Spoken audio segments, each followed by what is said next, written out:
Hey y'all, what's up? Oh yeah, most of them already be on it. I'm sorry, I'm on YouTube. That's how I found out who that solo Sokoa was. He was there with me coming, going somewhere. Anyways, my voice is gone, and I wasn't even at the stadium. I have been crying and screaming since Friday. It is Monday. I took my son to school an hour and 20 minutes ago. Don't mind my hair. I got it tied up in a thing because it's a mess. I am exhausted. Let me say this. If I was there to Philly this weekend, I would have wanted to go Thursday, like I said, to see Shayna fight in GCW. Zilla had a cage match on Friday, which I just saw on X last night. I wouldn't have mind seeing that versus seeing SmackDown. Like, I've kind of followed his journey. Found him via YouTube, was playing while I was working. And he decided to get into wrestling.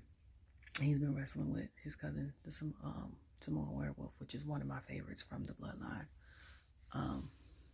He's just so authentically him. Like, he'll cut a promo. He'll make you laugh in the promo. He's gangster in the promo. And then he wrestles to back it up. So, I need to go make some tea with some honey. But I would have did that Friday. I would have did the GCW Thursday. I think Up Down Down had they had a prom, I think, on Thursday, Friday. I done went to that.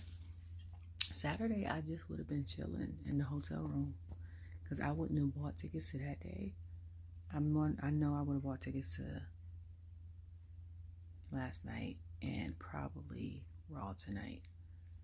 My throat hurts. I'd have left this morning. So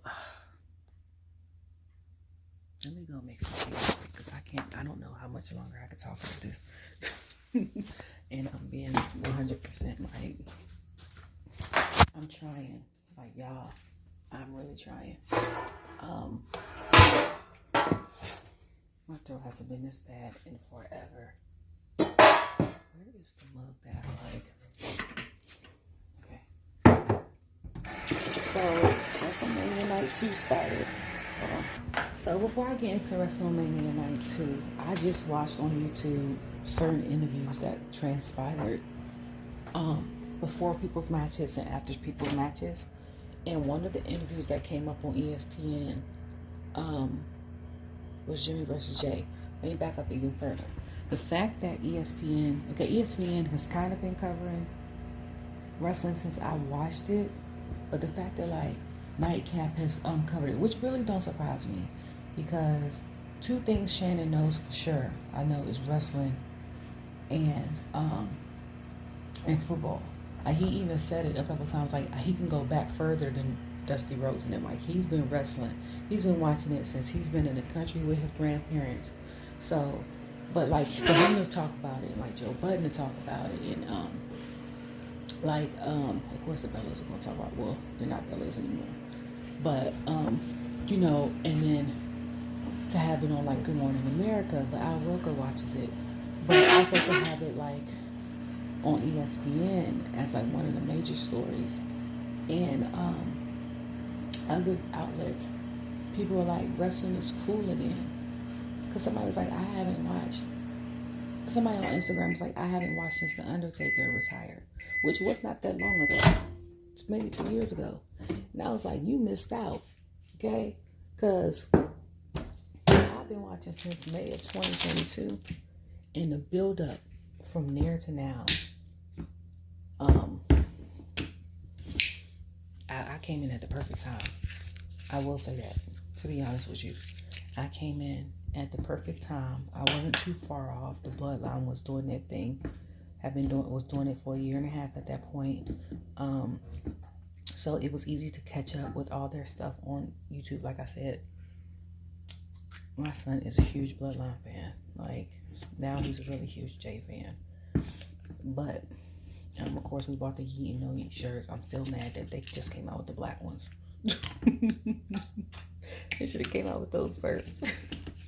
I kind of wish they had the blue Yeet shirts, not the navy blue ones, the ones that's like a lighter blue with the white writing, like he has for the men. I wish he had them for kids, because my son probably would have wanted that one instead. But like I came in at the right time, because after us going back and watching like the Usos versus New Day's Hell in a Cell, and then watching all the stuff like the I Quit match and all the stuff that happened in the Dome and stuff like that, it was easier to catch up. I didn't have that far to go back, and then keep up with it makes it better. But people like wrestling is cool again, whatever. I got in right before everyone else probably got into it. Yeah, but I was like, you missed out. Like, you missed out. A lot of the stuff that's transpired tonight was a result of from WrestleMania 38 or for that SummerSlam in 2022 in Nashville. Because Damage Control came out during that SummerSlam when Bianca and Becky were like their whole thing. Like, so if you missed all of that, you missed out. I think that was around the time when was it Rhea? Was it Rhea that got inducted, or Damien? I got inducted, and then they kicked Edge out. Or it might have been right before then. I think it was right around that time. Like, all that transpired in 2 years. So if you caught it when I caught it, we caught it at the sweet spot, like right before everything popped off. I'm putting two bags. What is this? Green tea with ginger. Oh, I just put it in. Where's the green tea with lemon? Okay, sorry. And so we looked up. Okay. I watched it when they had everybody fighting Omos. You know, all the big heavyweights, Braun, Seth, Brock, Bobby. You know, I was watching it when Bobby was a champ. I watched it when Theory was a champ. They were trying to get him over. It was bad. It was bad. I was there for that. So, but I see all these outlets talk about it. It's like really great. Yeah, because when I watched it, Charlotte was gone. I think she had just got married. And then she came back with Ronda, and then was still there. Like, the women's division in SmackDown was struggling. If I'm being honest. Like I mentioned before, the women's SmackDown storylines, not SmackDown, the women's storylines overall are always better to me, in my opinion. Like, even when the night for the men's is not a lot going on, the women's carry the show. Now, see, like in the past, if stuff didn't happen with the Bloodline and SmackDown, the show was just boring because the women outside of Ronda didn't have a storyline. You get what I'm saying? Charlotte was gone. It was Ronda and Shayna. So it wasn't really nothing going on too bad. So I just got done on YouTube watching Jimmy versus Jay conference. To talk to the guy. I don't know his name. So he was introduced in an 8-time tag team champion. Jimmy corrected him was like 9 times. So homeboy was like, hold on. Let me correct it in my notes. I said, not him actually writing it down. So then they was talking. Jimmy's outfit was giving me Thriller. The red leather. You can see like the hurt. Let me tell you something. And I've been saying this the past 2 years. If Jay don't go and do a movie after he retire, he needs to go and do a movie. Like, I know watching interview with Roman when he did the spinoff of Fast and Furious with The Rock, and that was his first movie, right? And they asked him, I think in an interview, would he go Hollywood like his cousin? And he was basically like, he doesn't see himself doing that. Like, he sees himself just wrestling only. And that's fine. Like, people want you to branch off and do other stuff, and that's not your zhuzh.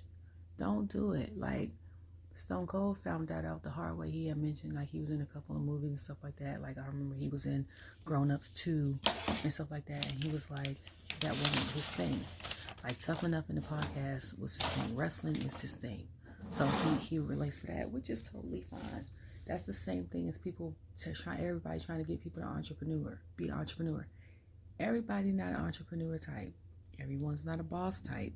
Some people are here on the world, 90% of people are just here to do their job and not maybe get a raise, but not get no title change. And that's it. You know what I'm saying? Now, mind you, Roman, if we're comparing the two, Roman would get a title ring because he's a boss. He would get, but he's staying in the company. Some people goal, okay, if I'm comparing wrestling to the business world, some people's goal is to graduate college or work, get from high school, work a job, okay?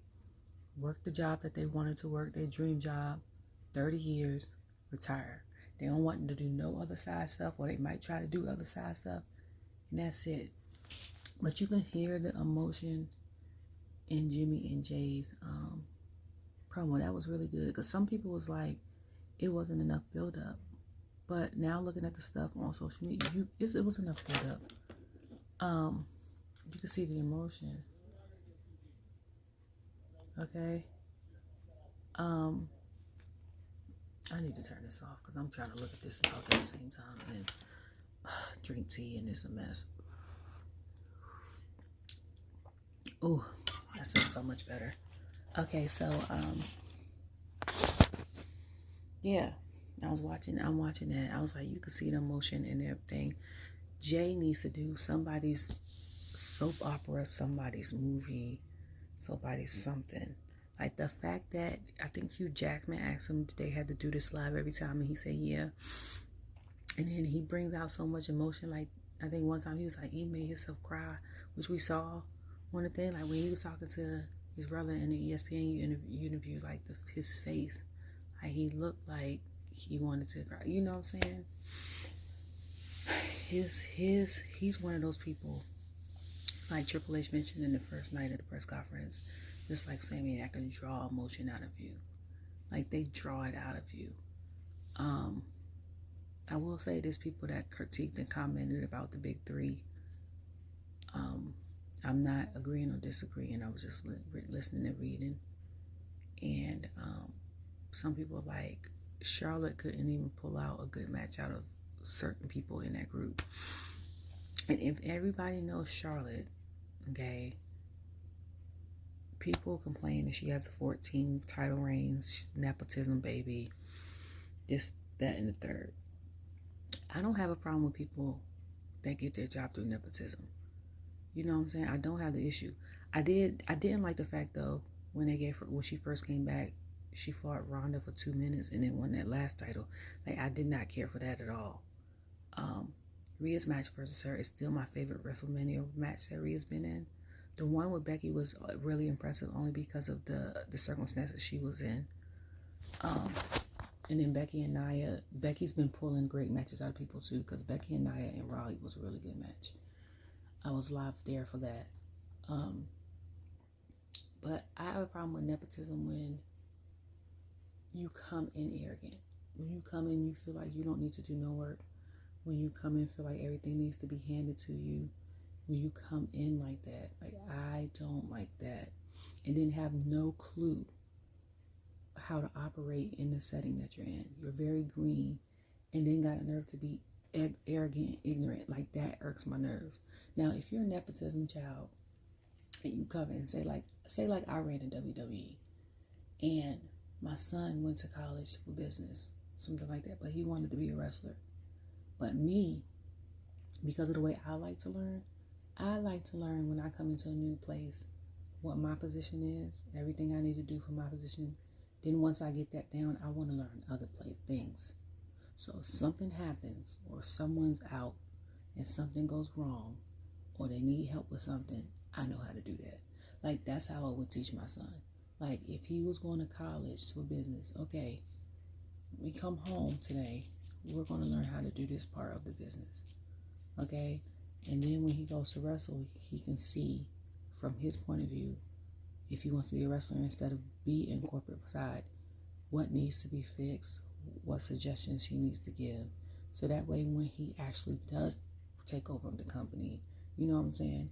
He knows every aspect, every crevice, like that's how I would raise my child. Like I don't want like people that come in with the idea that they can't be touched, or people something.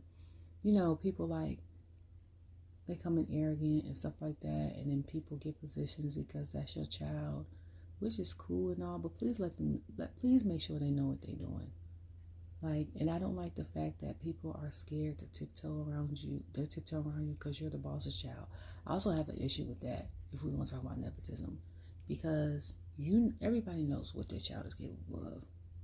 Everybody knows if your child is a goof off. Everybody knows if your child fakes in front of you, try to act all perfect, and then act another way towards people. Everybody knows, how their child is. So if someone is like a middle manager of something, and they correct your child who's coming in, and you get offended and then fire them, I don't like that. See, because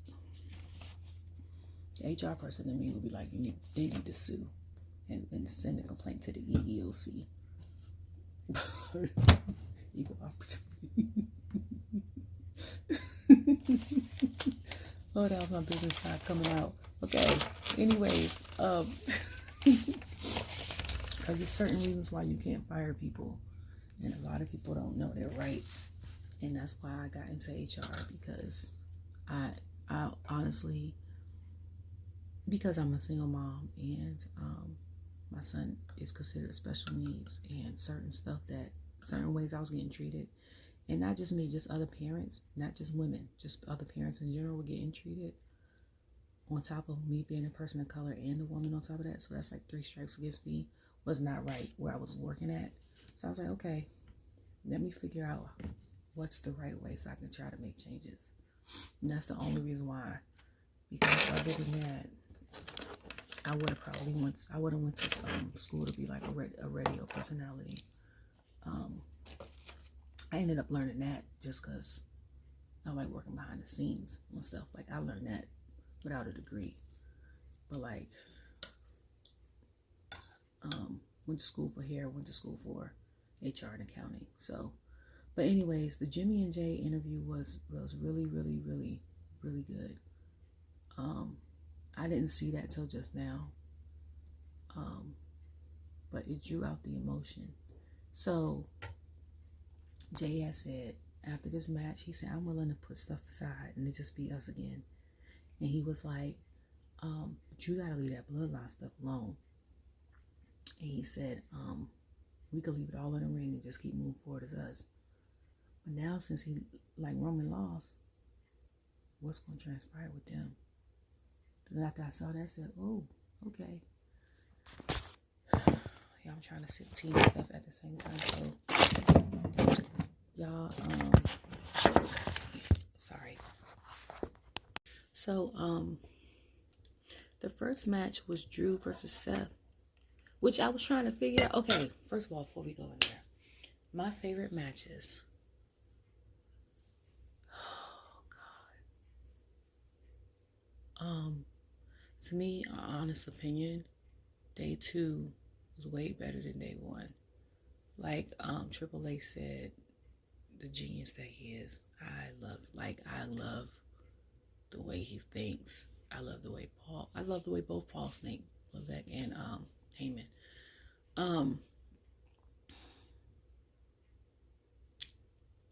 Night 1 was truly a setup for night 2. Was truly a setup for night 2. You know what I'm saying? And I just realized yesterday that night 1 had 7 matches. If I recall right, because I was like late. In the past, it's been 6. I think 6 each. And then in certain pay-per-views, it's been 5. If they have like 1 or 2 nights, it's been 5. Because it gives, like he said previously in a previous press conference, it gives the wrestlers more time to wrestle. And you don't have to try to squeeze stuff in and like rush other people. Like they get to show their art and tell their story in the ring outside of the promos. So I'm gonna, and you know what else I'm mad about? So I'm mad that it's been a whole bunch of people in my timeline didn't know that they watch wrestling until this weekend. So this weekend where I lived at was Dreamville, right? Then you had the women's championship, and then you had shout out to Dawn, by the way. She is phenomenal. The first black person, because they always say woman to try to separate it, black person period, to have an undefeated streak in women's basketball. I don't even know, and it might not be the first black. I don't know the stats. She might just be the first one, or if it was one before her, it was a while ago. And then she's out of her 3 or 4 years being there, she's like 106-3.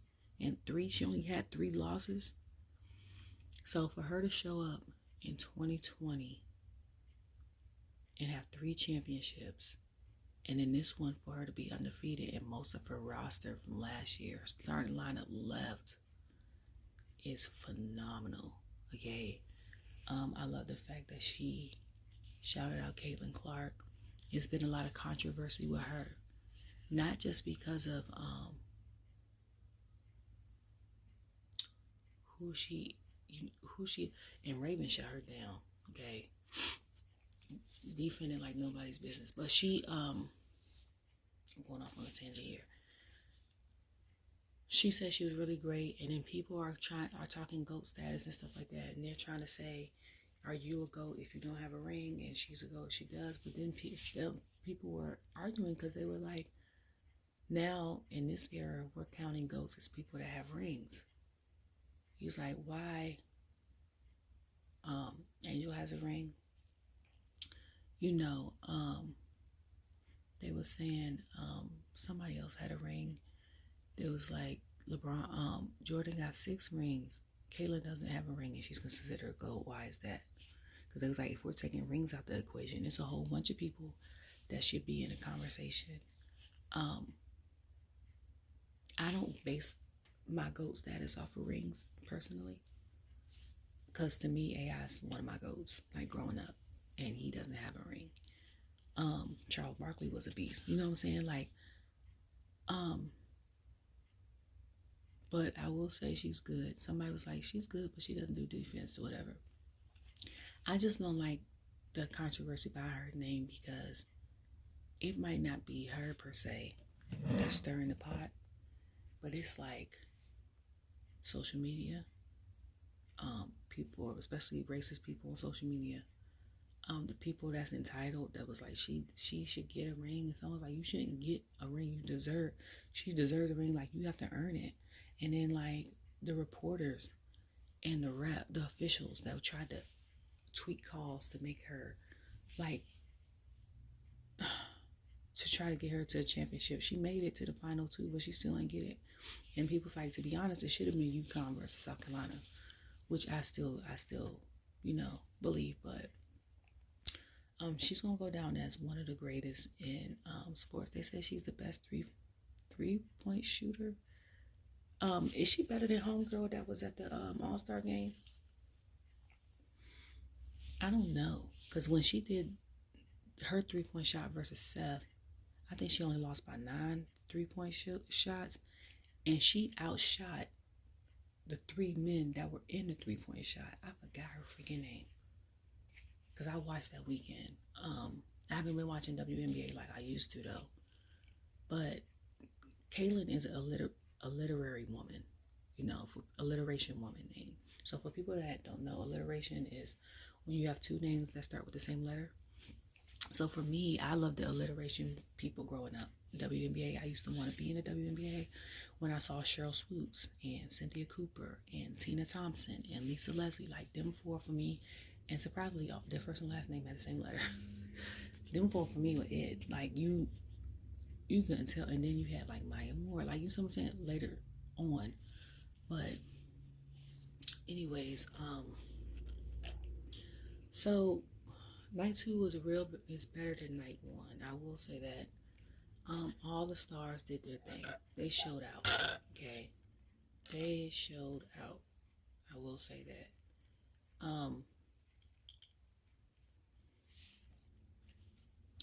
was trying to think of what would be my favorite, least to greatest favorite match.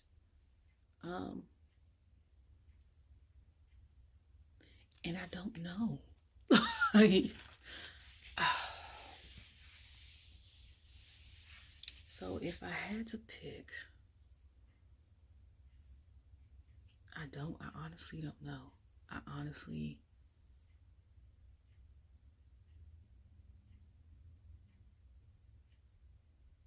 don't know. I really don't. I'm going to just go based off of how the crowd was and everything. Not counting stuff that transpired in between, but just counting the match.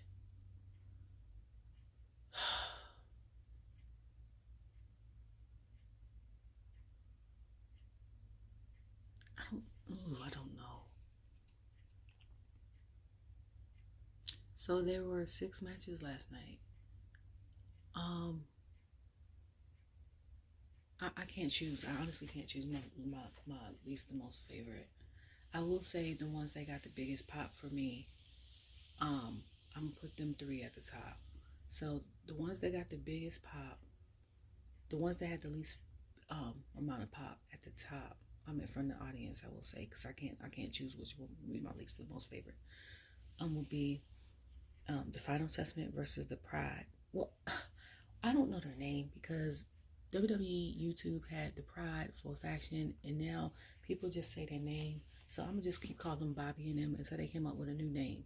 Okay, Final Testament and the Pride, AJ versus LA, and then Logan, KO, and Randy. They were incredible, but I feel like the audience weren't like as hype as the 3 matches of Seth and Drew, Bayley and Io, and then Cody and Roman. And you would think it would be more hype because there was no wind chill yesterday and it was a little warmer. But you know.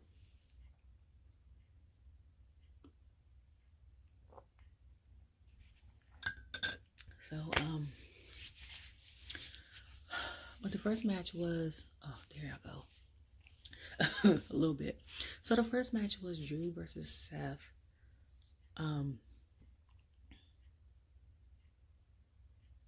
As soon as my son saw the kilts and the bagpipes, he said, that's Drew.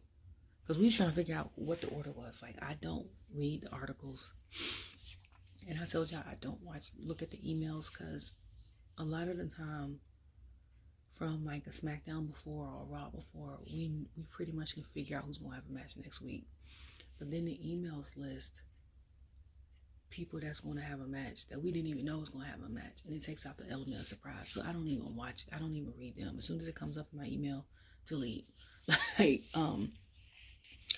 I want to be genuinely surprised like Samantha was, and I was last night. Some people that I thought was going to be there wasn't there. And then some of the people were there, but they weren't participating in it, if that makes sense. So Drew versus Seth, he came out with the bagpipes and stuff. He came out. I said, oh, he got a new graphic too. And then my son was like, yeah, I got my son now into watching production. So he goes, Mommy, look at his graphic. I go, okay. He has a new graphic. And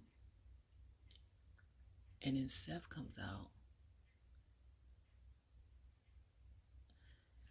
And I can't even remember how it started. Because honestly, I tried to take a nap. And I ended up taking like a 30-minute nap. My son and I went to church. I was exhausted from last night.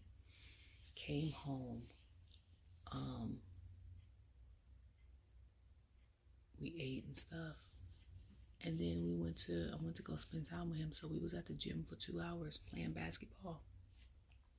So then when we came back, we did chores in the house. Like, I'm teaching him, he's 10, still how to do some chores. So we did that, and then made him something to eat. And he went upstairs to play his game until 7, and I laid on the couch and went to sleep. And then the game started. So you know how when you're up but your brain is still like processing everything. So that was me. Like, I don't remember how it started. My prediction, honestly, and was my prediction from the past 2 months, was that Drew was going to get there. He was going to get his moment at WrestleMania with him just being there because he missed out. But he was still going to lose. That was my prediction. Okay.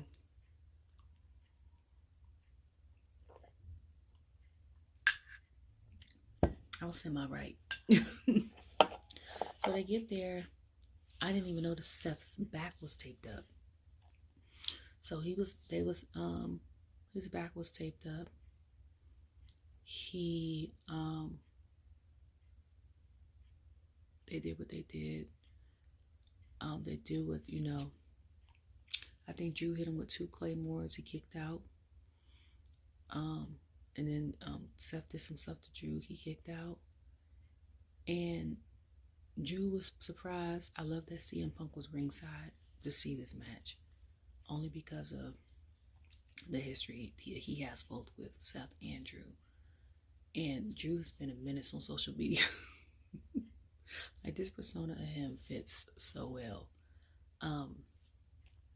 But they did Claymore, and then he looked surprised. I'm like, look, I done told y'all, okay, that KO, Sammy, Finn, Seth, resiliency is high. And I forgot to add AJ in there. He's one of the ones too. They have real high resiliency. You can beat them down. They can have one leg left. They are still going to fight until they can't breathe. And Seth basically told him to get the title from him, you're going to have to kill him. Okay? Because I'm like, Seth was worse off fighting Shinsuke and still kept the title. Okay? So I didn't see Drew getting that at all. Okay? I think he got slammed on the table. Did he get slammed on the table? And the people was like, oh, that's it. I think it was like almost a kind of situation. Like, they got pedigree. He hit him with 3 claymores, didn't work. Drew was getting frustrated, like, what the hell do I gotta do? Okay. And then after that, he hit him with no more claymore. And I knew it was over because you could hear the pop and smack in the claymore. I said, you hear that? I told my son, he was like, yeah. And then he pinned him and Seth lost. And Seth was sitting there. And then he went out the ring and he had 10 tears in his eyes. He said, you effing deserved it. And then Punk said exactly what I tweeted and what I was thinking. He was like, yeah, Drew won, but he won against a compromised man. And I basically tweeted that, and I was like, do y'all think Drew would have won if Seth was 100%? Well, he's never 100% because Punk said he's always had an ailment with his body since he's known him. But if Seth was in the condition that he was night 1, do y'all think Drew would have won? I was like, nope. Not at all. It's like, and then it took him a while to get up to the thing. And then Drew's sitting there, the ref slowly give him the title. He's looking like, it's been a lot of title changes. Well, it was 2 last night. So, and I was thinking about that. I was like, now, WrestleMania is a night where everybody defends their titles. And we get that damage control is damage control. But why didn't the women defend their titles? You know what I'm saying? Like,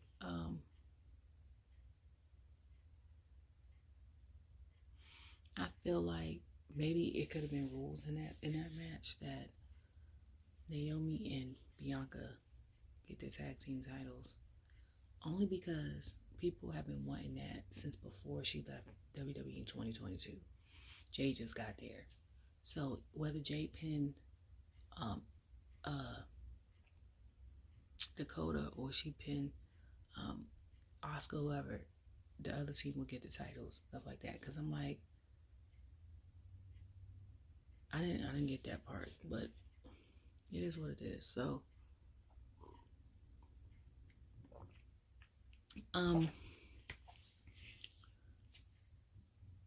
yeah. So he was like, you definitely deserve it. He come out there. Drew comes out there. Drew should have went to the back.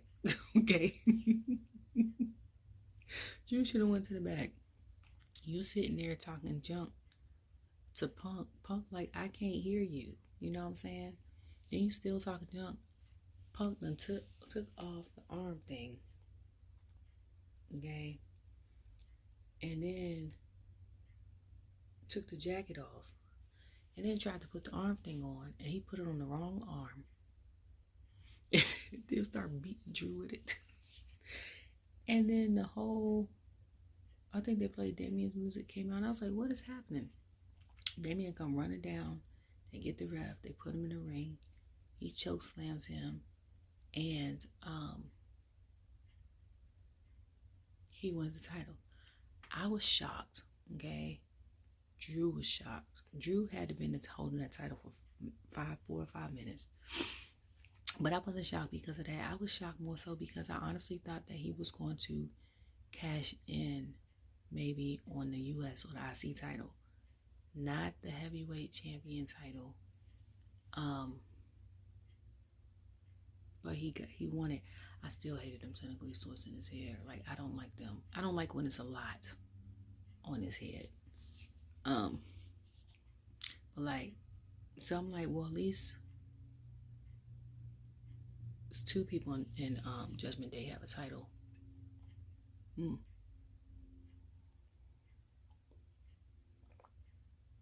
So then somebody was like, that's what you get. So people on X was like, Drew, baby, you know when you pray, right, you got to be very specific in your prayers. And I had retweeted, was like, okay, like, this is coming from experience. You can't say, like, for instance, you can't say you want a spouse with money and that's it. You know what I'm saying? You got to be specific because your spouse might have money, but he might not be attractive to you. Or he might be a great provider money-wise, but he might be emotionally or mentally abusive. Like, you got to be specific. You said you wanted your moment in WrestleMania. I think you said you wanted the title. You got both, but you ain't prayed to retain that title. So that was it with that. Didn't I think it was Logan, KO, and Randy? So Logan came out. The way he was holding his phone, I was like, is he coming on a zip line again? Then he came out with that huge prom truck, okay, with the boom, boom, boom, boom fireworks. And my thought was, do they be like, okay, how can I top myself next WrestleMania, or how can I top everyone else? And then on top of that, I'm like, did WrestleManias in the past, they could have their own entrance like that, or did they just have a traditional one? You know what I'm saying?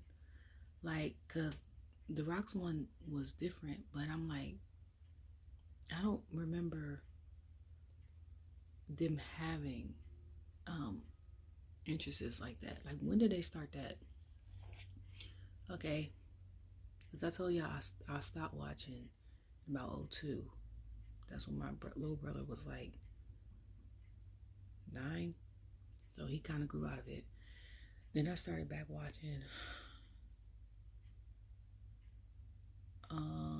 2009, 2010, because I was there about 2010. Yeah, because that's when Karma was there, and Edge was separate, and I didn't know how to feel because I didn't like him and Christian Edge, but I loved him by himself. And I was there when he had announced retirement because I cried. Then I stopped watching again, and then I was briefly watching, I think 2014, 2015, because I remember the Bellas specifically, and I did not like them at all. They played heels very well. Okay. I remember them. I remember Beth and Natalia, because I was like, when I knew who Beth was. didn't know who Natalia was or didn't remember. And I was like, she's really pretty. And I like the pink in her hair. Like, that's all I remember. And then I remember when her and Tamina were tag team champions. And then I haven't watched since. So I don't know if they had the entrances and stuff like that. Like, I think it's only recent since they've had the arena type WrestleManias, right? Only in the past like 5-10 years. Because it's always been inside of a like basketball type arena. No, I take it back. Because I was looking up something yesterday, and it said that WrestleMania 3 is still the largest attendance, like, I guess if they're only counting one night, because they only had it one night then, and it was like 93,000 something, and it was at the Minnesota Vikings Stadium with the dome. Like, that's what we need if we're going to have it in the cold. Have it in a place that got a dome if you're going to have it in the cold. Okay, so, so after that, Logan came out. Logan's gear looked great.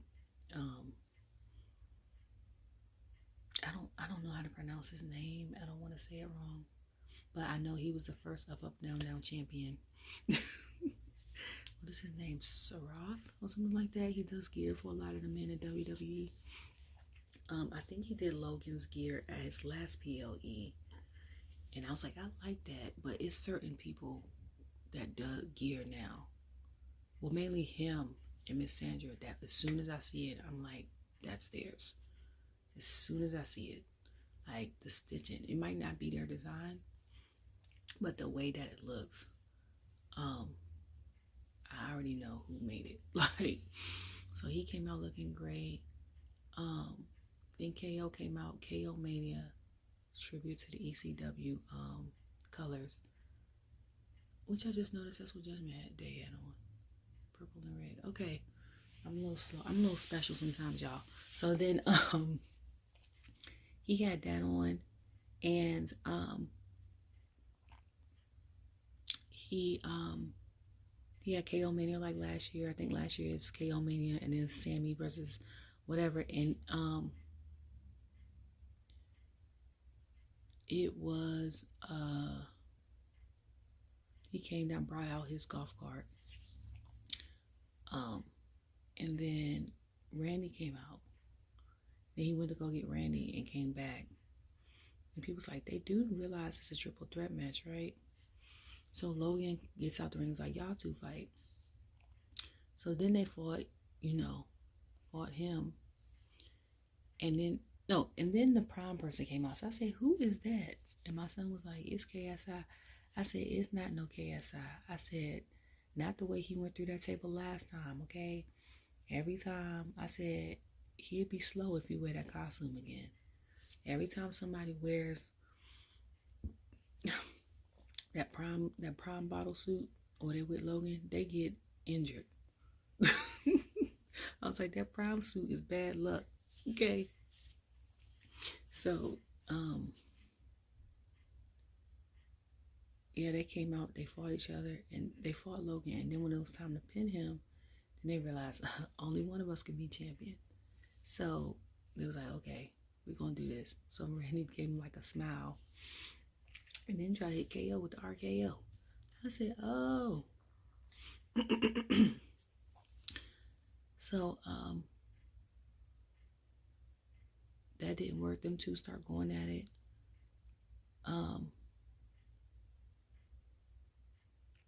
And I don't know where Randy was when I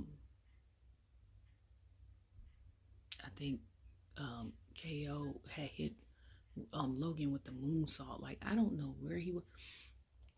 KO, that's why KO's one of my favorites.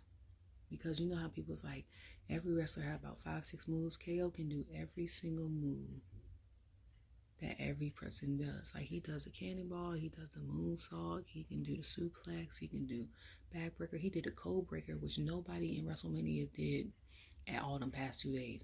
The only other person I know that does that is Liv. Like, he can do that.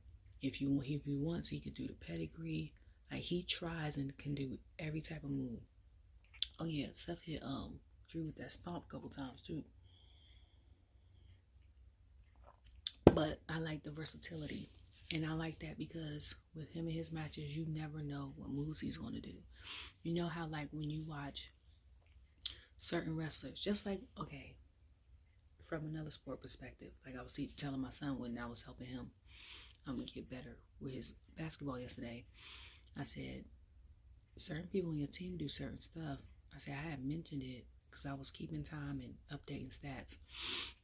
And one of their games, they asked me, and I told his coach, I said, you notice such and such do this every time he gets the ball? And he watched him and he did about 4 times. He said, hey, don't do that no more. I said, that's why people watch films. I said, not just to see how the game goes, but to see how each player is, what their strengths and where weaknesses are. So you know how to come for them. You know what I'm saying? I was like, with like Randy, or with like I'm gonna just say the twins, you know what I'm saying? Or somebody like that, like, you know what to expect. Jay just added the spear to his arsenal though. Or no, more so Roman. You know what I'm saying? Like, you know what to expect. KO, you don't know what to expect. Cause you think he's gonna do this match, and he might hit you with something else. Like, cause he doesn't have just 5 things in his arsenal. He has about 20 things that he can hit you with, and it's different every time. And then what's the name, moved Logan out the way, the prime bottle person from Randy. Oh, he had the brass knuckles and they fell. Randy's about to use it and he moved out. Randy was pissed. Then he took his mask off and I said, who the hell is that? Like, I knew his face, didn't know his name. My son watches him on YouTube every once in a while, and I said, who is that? He's like, I Show Speed. He's a YouTube star. And I was like, but you know, kids don't watch TV. Like, streaming, honestly, streaming is a waste of money. If you want to keep it 100, because you think your children are watching TV and they be watching YouTube and TikToks. Like, if my son ain't watching YouTube or TikTok, he'll watch Netflix, and it's the same shows he's been watching for 3 or 4 years, you know. And then he might watch Masked Singer with me on Hulu. But them other streaming services, I really need, now I'm thinking about it, to not pay for them no more, because we don't even watch it. Like, Peacock we keeping, you know. I watch Housewives on here, Married to Medicine, but I haven't watched Housewives in a while. I've been watching PLEs for WWE. Okay, I was watching Young Rock on there. I was watching Keenan on there. There's some other shows on BBC I need to watch. But like, and I watch Max faithfully now. But like, the only reason why I have Netflix is because of my son. Hulu is because of Raw and NXT. If they had it on Peacock, I wouldn't even have Hulu. And the only reason why I honestly got Hulu back, because I ain't have it for like 2 months, is because Montez and Bianca. I canceled Disney, but ever since that new X-Men came out, I need to get it back. Because that X-Men cartoon used to be my show growing up. Like that, Batman the Animated Series, if we talking superheroes, we spun off into the Superman jump and the Static Shock jump. And then it was Spider-Man. Like, them was the superhero show. And then if I want to take it back, y'all remember like the Ghostbusters show, Men in Black cartoon. We talking like heroes and villains. What's that jump? The jump with the cats, and then the jump with the sharks. Cause I grew up with boy cousins, so also. But yeah, so I was like, who is that? So he's like, no. And then he did what did he do to them? He RKO'd him on the table. I said, oh, he out. He is out. I don't even know what happened to Randy after that. I think I was looking down and I saw having to look up, and it was KO and Logan in the ring. And then Logan got KO'd down. And then Logan did some huge frog splash and won. And I was going for KO. And I said, I know a lot of people want for Randy getting this title. I was like, but I want KO to win. I said, I'm going for the underdog. If we're switching titles. My son said the same. But Logan won. I said, honestly, I'm not mad at it. I said, I'm not mad. I said, like I've said before, Logan has earned my respect. He doesn't even know me. He doesn't just, like, he care less. But for him to grasp to something so quickly, and I know I've said this over, and then I said yesterday, I know I'm not the only person that thinks that, because other wrestlers think this too. But for him to do it and do it so well, like, it's like he's a student. He's literally a student of the game. He studies it. And I honestly think because he did that high frog slash stuff, his next match should be against Montez Ford. Montez Ford calls himself the king of the frog splash. And that's one of Logan's moves. Go ahead and book that. So that way, if we want Montez to have a singles match, that way he can fight for the U.S. title. Because I've been wanting him to have a singles title for a while. Okay? He got the charisma. He got the promo skills. He got the moves. He just need a title.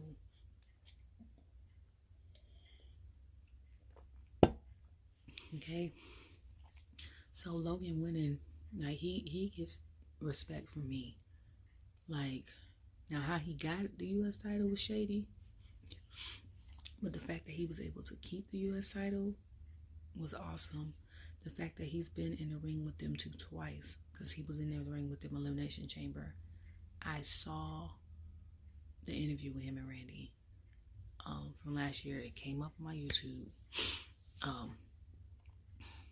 I'm not even subscribed to his channel, and it comes up because I watched like 4 matches. I just saw the one that he had with Triple H that came up on my YouTube from 2 days ago. I ain't even watched that yet, but watch when I log into work, it's gonna pop up, because I like background noise. Sometimes I don't want to listen to music. Sometimes it's just, but he was like, he's one of the people that like would intimidate him in the ring, because Randy's presence is so commanding, and then he's straight muscle. Like when they did the weights of the men the past 2 days, I'm like, The Rock, Roman, and Randy, all names start with R, are about the same height, and they're about 10 pounds within each other. So like Roman's 265, you could see the cuts in his freaking stomach. Like, you could tell him and Rock been training together, because Rock said something about Roman's getting reacclimated to the ring. And I was like, with that being said, so that means Rock got Roman on his workout routine and stuff, and you could tell. Like, he 265, tall, muscle. Daggone Randy's 275, straight muscle. When he came back in Survivor Series, you could see every muscle in his freaking thighs. Like, that is crazy.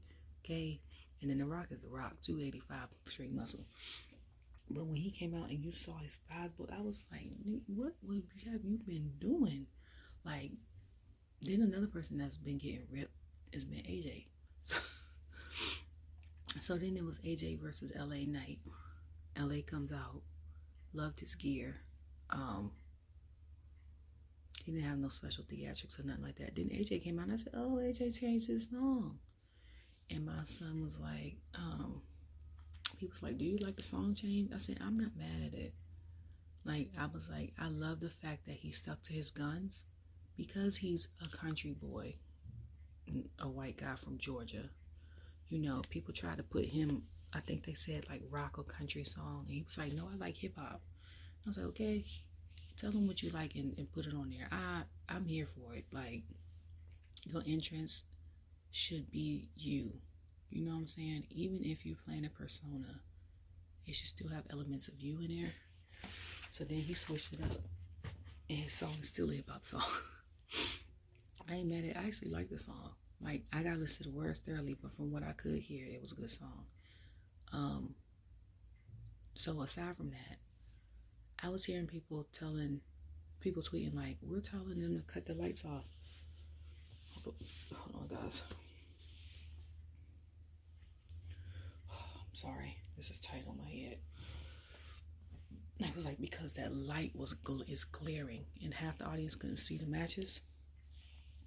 And it was like they were cheering, the light came off. So I think Bayley's match they had cut off, because when they showed it going out at the was it AJ in LA? I think it was that match. When they showed it at the end of that match, and they had the camera back out and show the whole panoramic view, that light was glaring. I said, it's glaring and I can't see. And I said, I'm watching from home. Okay? So I can just imagine. I would be pissed if I bought tickets and couldn't see, and I had to look up at the screen, and I'm like literally right here from the ring, because that light is bright as hell. Like, why did y'all have that light like that? Like, is it because the lights around the stadium didn't come on? Like, I'm confused. Okay? Like, I don't understand. I will say today, production, y'all were way better than yesterday. I don't know if it was glitches. I don't know if it's because y'all was cold. But it was way better than yesterday. Way better. Okay? It was as if Lee was there himself day 2 and probably was working from home day 1. Okay? I will say that. So LA come out. AJ come out, his song. I think he did his hand thing, whatever. Came down. He runs to the ring before Samantha even announced him. Poor lady. I know she probably had to run out there. Listen, at PLEs like this, you know how they have the sneaker balls where you have to wear gowns, but you wear sneakers? That'd have been me. Like Wrestlemania nights, Backlash nights, like Raw, SmackDown. Okay, I can wear heels. Now I know PLE. It's not when stuff been building up. I'm wearing sneakers, so if I got to get the hell up out of there, I can get up out of there. Okay? But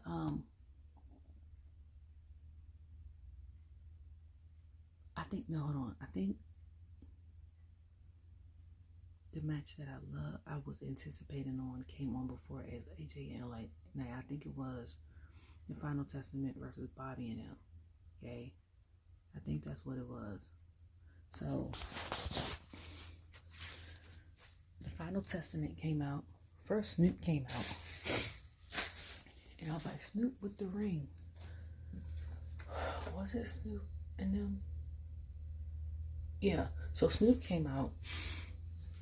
He's got a new gin and juice flavor, or him and Dre are sponsoring gin and juice, which I think whoever is the branding manager for gin and juice, the marketing person, is a genius. They need a raise for that campaign, only because that was Snoop's first single.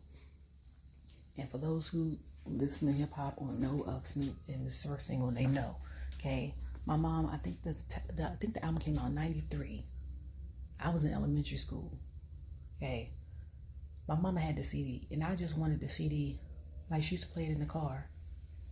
And I just wanted it because it had the pretty colors, and it looked like a coloring book and all that. That's the only reason why I got it.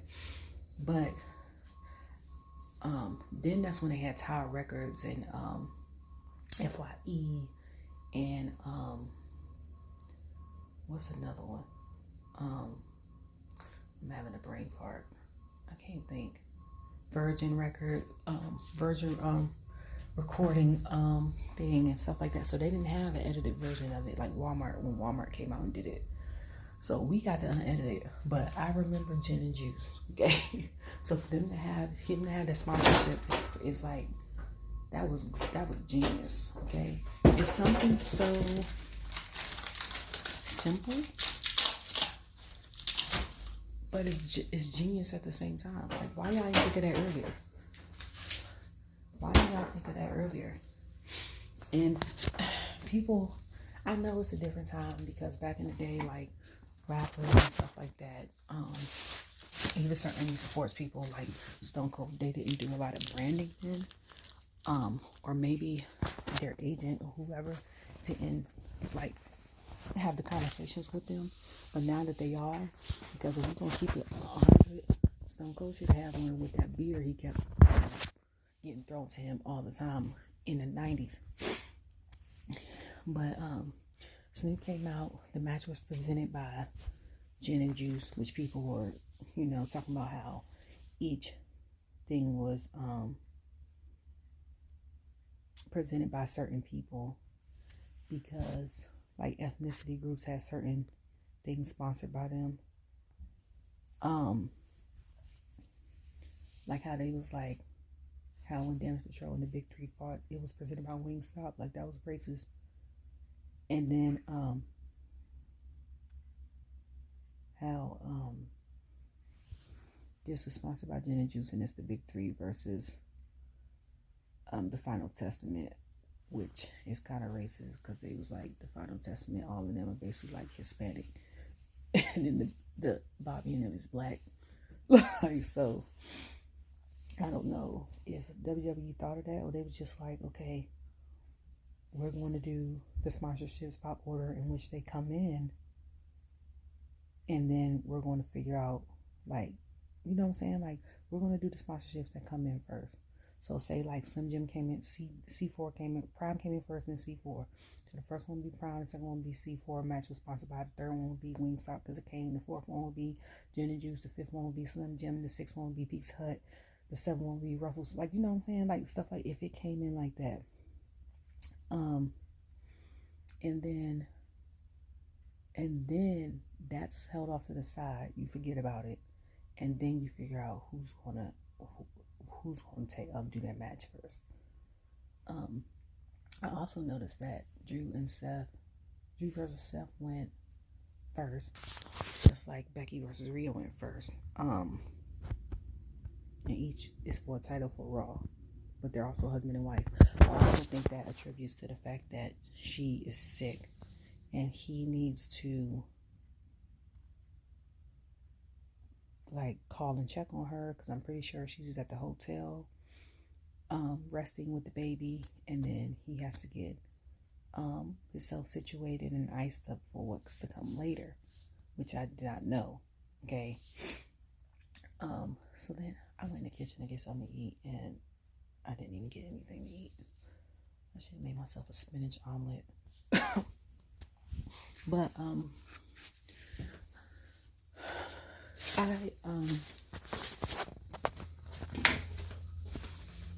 yeah. So then they come out, AOP. Starting looks amazing. You hear me? First of all, I said it before. That brown hair on her is that hair color change was everything. Okay. Second of all, I said she looked like she got gear on just with platform shoes. I was like, so y'all trying to tell us something? Like, is this gonna happen? Because I've said this for a while. I said it needs to be a mixed tag team match with them versus them. Like, if we want to keep it, you know what I'm saying? Because I'm like, the build up has been there. Karrion has been a menace on SmackDown, unlike Drew. Like, Drew's been a menace on social media and Raw. Karrion has been a menace on SmackDown, and he's been like that for the past year and some change, because he done got AJ to turn heel, he done got Shinsuke to return back heel. Who else he messed with? He been I think those are the only two, are they? Oh, he done got Bobby them to try to turn, he done messed Bobby up. Bobby done got a faction. They tried to turn Bobby heel, but the crowd loved him too much, so that didn't even work. But it works in Karrion's favor, because now him with this beef, they still have a face versus a heel. You know what I'm saying? Because if Bobby didn't want to turn heel, then you'd be like, okay, so which heel do we go for? Like, originally Seth was a heel when he fought Cody and stuff like that. But over time, people have come to love him. So I would say he's a mid or half and half. That's what I'm gonna call it. He's half and half. Okay, because some people can't stand him, but people love him at the same time. That's just like how when the Usos were so-called heel, then people coming out cheering for him, just like the Bloodline. Like, so the audience be confused, okay? Because you hate certain people, you hate, and then certain people you love to hate. And yeah, so they come out.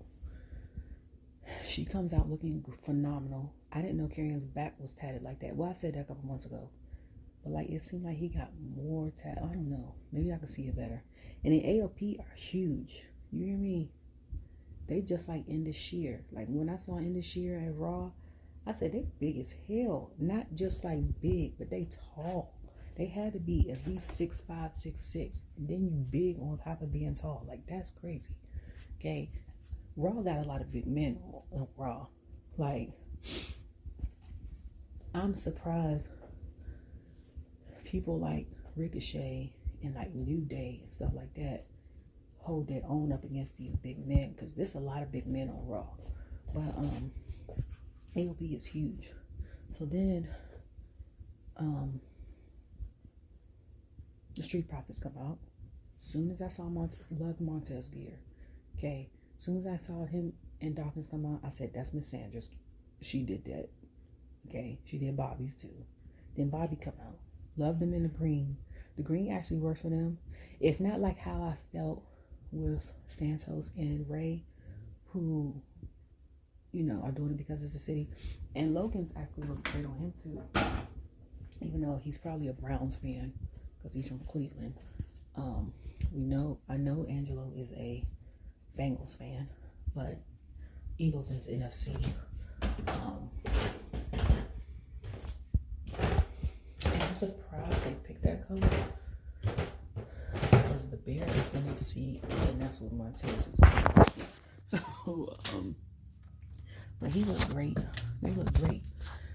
And then B-Fab came out and looked great. My favorite two looks for their faction was her and Montez.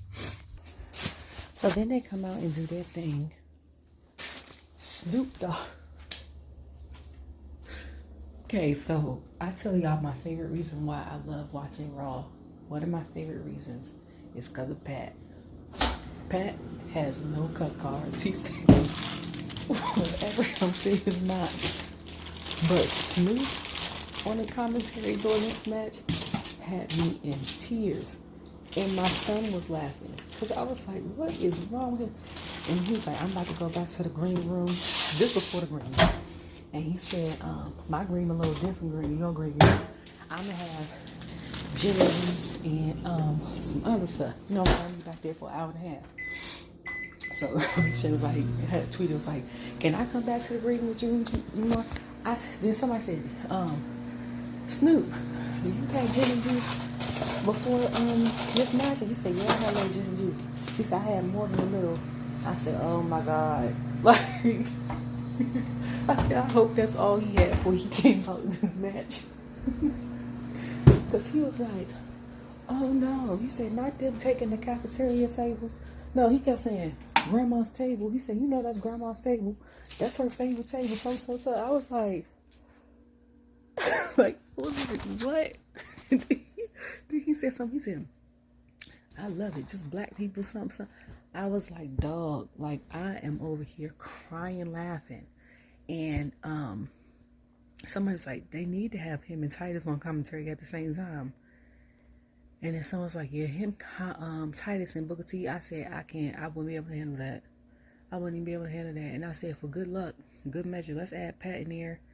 And then have R-Truth come and special commentary for certain matches. Tell me nobody won't be laughing, okay? Be dying laughing. That's my favorite. So, and he's talking about not grandma's table. He's talking about black lady. All right, I got it. I got you. I got you. So then I don't know what move.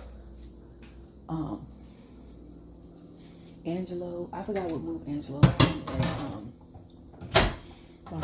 I know he frog splashed off the barricade on top of the ground. I know that. But after that, AOP was missing. So Scarlett kept trying to interfere with the match. B-Fab kept coming out. She kicked her, whatever. So then they had the table out. And I said, this is what I want to see. Like, y'all know I'm here for the girls. Okay? But I've been saying for a while, I want to see Scarlett and B-Fab. And LJ was like, She can wrestle, da, da, da, da. And I said, well, for those people that don't know, Scarlett can wrestle. Now, she might not have wrestled in a while. I'm like, pretty much everybody out there, all the women, I think except for Sam, has been a wrestler at one point in time. You know what I'm saying? Like Jessica Carr and Ava, oh, I'm sorry, Daphne, the referee, they were wrestlers. I was like, Scarlett was a wrestler. I think that's how she met her husband. You know what I'm saying? And then I was like, but you can tell they've really been doing the work, like B-Fab and Dawkins, because they train at the dungeon. I follow Natty on social media, and every time she shows clips of it, both of them are there. And I was like, Dawkins' wrestling has gotten better. Like, so has hers. I'm just here for her versus Charlotte at this point. So then she put Scarlett through the table, and I'm like, oh. So then the match happens. I'm like, where is carrying people at? Like, his wife knocked out. AOP is gone. I don't even know where the old man is at. Okay? Because he thought he pinned Bobby. Bobby wasn't going down like that. Somebody, he said, not the Almighty. And I said, okay. I said, Bobby not going to go out like that. Now my man's that was holding the title beat Omos and Brock. And I think he beat Seth. And y'all about to have him lose the carrying. Like, that's not about to happen. And that's the reason why I still stand on him getting eliminated first at the Elimination Chamber. Because y'all know, if y'all would have let Bobby loose for real, his whole mouth was he was bleeding. And his teeth would have been, his mouth would have been orange or red by the time he'd have got done. But he the one that EC. He the one. It wouldn't have been Drew. It would have been down to him or Randy. And with Randy back issue, and I think Bobby had arm or elbow issues, and he still would have won. As strong as he is, okay? And I love my people, okay? I love the melanin that we have. And I say that because they always say brown don't frown, black don't crack, Asian no raisin. People of different cultures, POCs, people of color, especially WWE, you can't tell what age they are. You have no clue. And then also, let me add a layer on that. A lot of us are millennials. We don't look our age at all. Because I always get younger than what I am. And people are surprised when I tell them I have a son and how old he is. So, there's a lot of these people that's coming in, like Gen Z. A lot of them look older than me. And I be like, looking like, and I thought it was just me. And my sister was like, some of these kids be looking rough, like they done been through life. Or they was on drugs, or the makeup. And I'm like, cause y'all doing too much. Like, first of all, we got vitamin D. And not saying that some of these kids didn't. My son's Gen Alpha. He goes outside more than he plays his games. On Saturday, Sunday is his game days. Monday through Friday, he outside. Okay, my sister said I'm raising him like a '90s kid. Because if it's a group of his friends and they want to go to the food hall, which is a block up from the house, they walk together. They come back together. Like, he has a phone so I can track and stuff. He can call me. But he's very much outside. They ride a bike around the block. Like, he's very much so outside. We have that. We don't even stress out about stuff no more. I think that's another reason why we don't age. Because we done been through life, okay? We done been through 9/11. We done been through Y2K. We done been through Genocide 6 and Katrina and the first recession and stuff with Iraq and what else? All these like shootings before it was even like stuff on social media, and then the transition into social media and stuff like that. We also been through like, and plus the pandemic. So the pandemic for a lot of us was like light work. Like, we done been through. So at that point it was like, ain't no point in stressing about it. We know it's gonna happen. You know what I'm saying? Like, we might got gray hairs, but we ain't stressed. We ain't got no lines. stuff like that. And then I think a lot of the era for us in the 90s, the women wore makeup, like the people that we looked up to and watched on TV, but they barely wore makeup. Like now, women with the contouring and all that stuff wear like 7 different layers of makeup. Like I don't watch this one girl, a couple of girls on YouTube, and I only wear makeup at special occasions. Like I'm barefaced now. When y'all see me on these videos, I don't have no makeup on. So y'all, you can tell I'm tired or whatever. I don't even care. It's like 11 o'clock at night.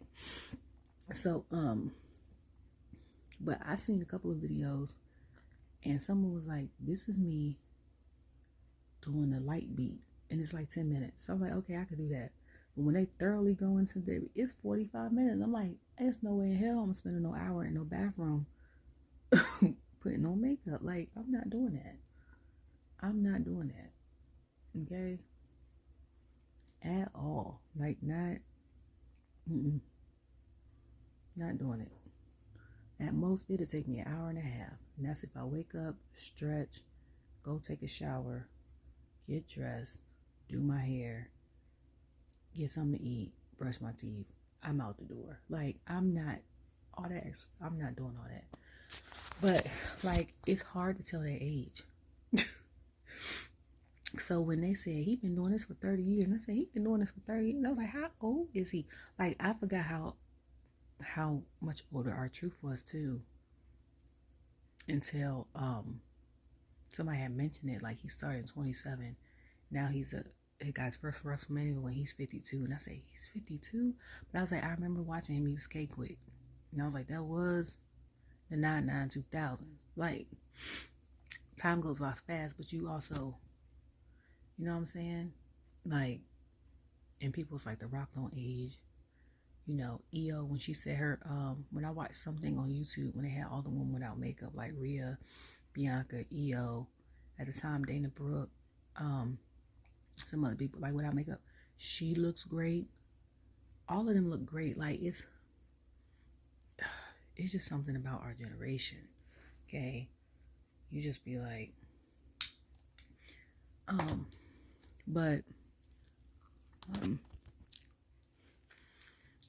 so then there was the AJ versus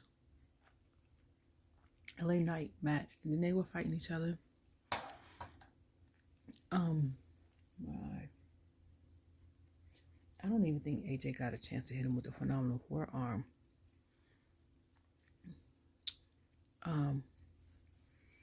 But like LA Knight, no, was it AJ?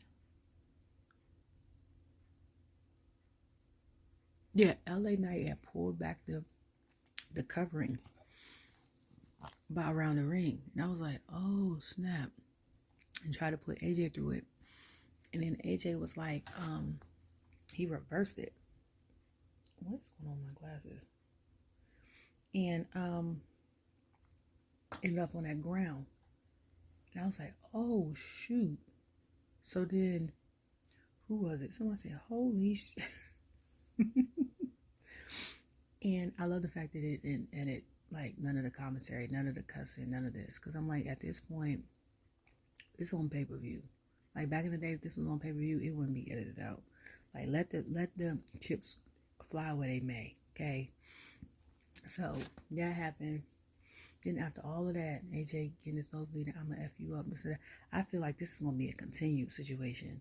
Just like with the Pride versus Final Testament, because even though they lost, Karrion is someone that wreaks havoc or is known for wreaking havoc. He's going to continue to do what he do. You know what I'm saying?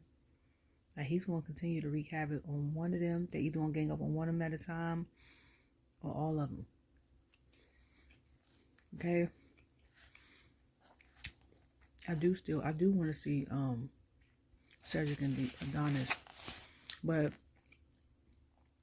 since the titles got separated, we'll probably see them in SmackDown for a title run, which I can't wait to see. I'm so glad that they separated it. So Snoop left. I was cracking up. Yeah, so then LA hit AJ with the BFT, and that was it. That was all she wrote. I was like, because I really thought AJ was going to win. Someone's like, AJ was out and feel like LA took his spot. So that's where the beef started. And then LA, was it LA? No, AJ messed up LA's elimination chamber match. But I think LA messed up AJ's opportunity to be in elimination chamber. So yeah, that beef can go on for a while. That beef could literally go on for another year and a half, 2 years, if the story keeps developing. Not just them fighting every time they see each other, like add more elements into it, add more people into it, have people take sides. They can have people ringside with them, or not, like, he not even part of the OC faction for real, because he's still pissed off. So like have I don't know, put LA with somebody. Not like he doesn't be in faction, but get him an ally on get him an ally on SmackDown. Even if it's a woman. Like, cause AJ, BJ ain't gonna rock with AJ. If he let her. Get somebody on the other side that's gonna rock with LA. Just to get, or switch Maxine. So she was talking in an interview how LA is supposed to be her brother on the air, quote unquote. Put her over there with me, Jen. But then again, she got that story with Indy and Candace, and I'll keep her where she at. I don't know who would be with LA if it was a female, because I'm trying to think. Shotzi's out, right? Charlotte's out. Big Three got their thing. Chen got the OC. Zelina got LWO. Electra got Legado de Fantasma. I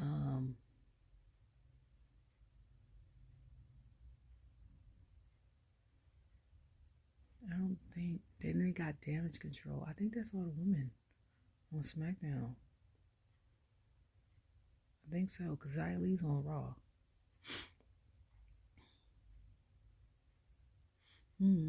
They could put her with that, though. They could. But I have still yet to watch Stand and Deliver, even though I know the main outcome. Okay. And my girl wrestled too, Roxanne. I don't have the voice capacity to watch. I done cried and screamed so much that even after I drank that tea, my throat still hurts. And I'm exhausted. Okay. I'm glad I don't work today. So, even though I'm gonna probably log in and check schedules and make sure everybody got inventory and keeping up with their stuff and stuff like that. But I'm exhausted. I got emails to check. I firmly believe in work-life balance. So, unless I have to stay after I'm done for the day, I clock out. I'm someone that can separate work from home. And it's sad because people I work with can't. And this isn't every job I work with. Like the one lady was like, now we was salary at this job, paid whether you work 2 hours or 50 hours. She was like, I can't. When I get home, I'm checking emails. And my husband's, and then she was like, and I was so stressed out. She went to somewhere, and she was like, she was having dreams about spiders. She told her therapist, and her therapist was like, the spiders is a sign of stress. And I was like, you just don't stop? And she was like, no. She was like, you stop and separate? I said, yeah. I said, I think it's easier for me because I've always been like that. I've always had work-life balance, even in college. Now, like, I was the type of person, if I'm already at work and you need someone to stay later, I will stay. You know what I'm saying? But if I'm not at work and you call me to come in, I'm not coming. Don't call me. Like, and my boss said one time, and I made it very clear. Like, I said it, I made it very clear. Not unless, like, you have no one else to do it. But managers are supposed to be trained to try to get someone else. And if they can't, they got to do it themselves. That's a role of a good leader, not just a manager. A manager goes and tells people what to do. But a leader encourages and uplifts their staff and also steps in when there's a need. You know what I'm saying? And gives feedback, positive and negative, in a graceful manner. Like they're not nasty about it. So my manager had called me about something and I didn't answer. She sent me a text saying, "I'm not calling you to come in." LOL. That's the first thing she texted me. She said I had a question. So I called her. But I've always been like that. I feel like I'm not a real person that stresses a lot. A lot gets to me. And I don't let a lot get to me. And I have a lot going on at home. Like I told you, my son is considered special needs. I'm a single mom. I'm the oldest of 7. I'm the oldest of 7. So I've been wearing multiple hats since I was little. So I'm like the second mom in my siblings. Considered the fun aunt because I'm real goofy and stuff outside of work. Then I have the son stuff and his health issues, and then he wanted to join sports teams and stuff. So I'm very adamant about work-life balance. So I just pray that you guys that are watching this and can't get it, that y'all learn to get it, okay? Even if that means D&D your phone, don't take your laptop home. Or if you work from home, wherever your workspace is, as soon as you log out, don't go back in there. If you don't have a separate room where you work from where you watch TV or whatever, don't even look over there. Don't even like, oh, I gotta check. It'll wait. It can wait. Okay? They're not on fire. It's not on fire. 9 times out of 10, they got other people to do it. Or if it was real urgent, they would have asked you to do it earlier that day while you were there. Like, I feel like people that want people to be on the clock all the time, even though they clocked out, that's selfish. Because that means 9 times out of 10, you're either a terrible person, I feel like. All you care about is money, money, money, money. You don't care about value, which in most companies, or you ain't got nothing else going on in your life, so you assume nobody else does. And you want them to work. And that's regardless if you're single or in a relationship or got kids or not. But like I told her, I turn my brain off. So as soon as I clock out, and this is why I work out in the evenings and afternoons, I go work out to decompress from the day so that when I see my child and come home, I can give him me, authentic me, without being stressed out, without having an attitude because of what transpired earlier that day, any of that. Like I don't want him to pay for things that made me angry or might have got on my nerves at work, and I bring that home. You know what I'm saying? I want to be the best that I can be to the people that matter the most to me. Like at the end of the day, if you die tomorrow, the people might remember you. They might be sad and stuff like that. They might honor your memory, but they will find someone to replace you. If you are on your deathbed and die tomorrow, the only thing that the people remember and your family is mommy or daddy worked all the time. They didn't have no time for me, or they came home mad, stressed out. Like, don't let, it's not worth it. It's not worth it. And then me talking to older people, they always tell me that like family is most important. But I always grew up with family is most important anyway. So, like, I don't know how I even ended up on that, but somebody needed to hear that. Yeah, so I don't, how many things? 5%. So, after that, it was Bayley and EO. So, I started watching it, saw Bayley come out. She looks like an Egyptian goddess mixed with Wonder Woman mixed with Hawk Girl. Had 4 men carrying her out. Then I had to pause it because I had to put my son to sleep. Yeah, so he didn't see the Bayley match. He goes to bed at 9 on Sundays for school. So I'm 10 minutes behind. That match was excellent. EO comes out. Her music, which I love her music. Hers is one of my favorites. Oscar dancing. I said one thing Oscar gonna do is be unbothered and dance to anybody's music. She is like the female Sammy. And So yeah, they come out, they start the match. Stephanie, no, wrong person. Sam announces them. Was it Sam? Oh, speaking of women, the beginning of night 2, Steph McMahon comes out. I almost cried. Okay. I was sad. I'm about to cry now, so I'm not going to. When she left the company, she has been the one of the constants in WWE for me. Okay, so I'm not okay. And she is gorgeous. I always thought she was gorgeous. I love her work ethic. I saw her do an episode of Uncover Boss. Like, I hate the fact that people in corporate treated her a certain way because she was the owner's daughter. Like, she didn't put the work in. Like, that pisses. That's why I was talking about nepotism. That pisses me off. Like, I don't like when people that are nepo babies come in with the sense of arrogance and don't know what they're doing. But I also don't like when the opposite end, when people are pissed off or jealous because you're not a nepo baby and the person is coming in that's the owner of the company, but they're willing to do the work. And I saw something, a documentary, I think, and they were talking about her and how she went to different, I think it was a documentary or something on YouTube, where she was in different parts in the country, a company, and people still treated her a certain way. It's already bad enough that women in the workspace don't get the respect they deserve, especially when we do twice the work for half the pay.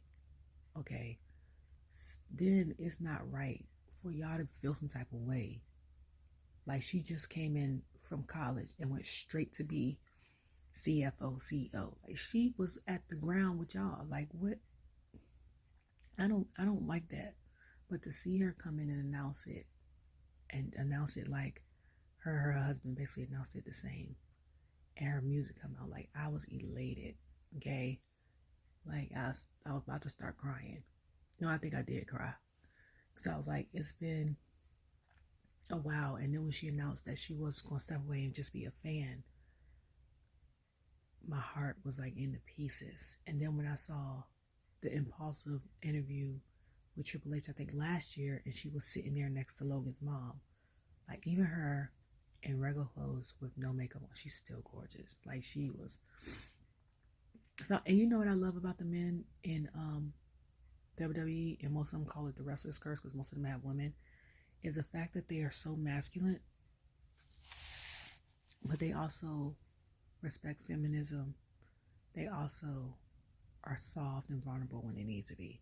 Like, you saw like Seth crying, you seen Jay crying, but they also have like wives that they respect and daughters that they love and respect, and they were made to put on the earth to be a dad and stuff like that. And the fact that they're here for like women's wrestling rights. Like, one thing about CM Punk is that he is for the girls.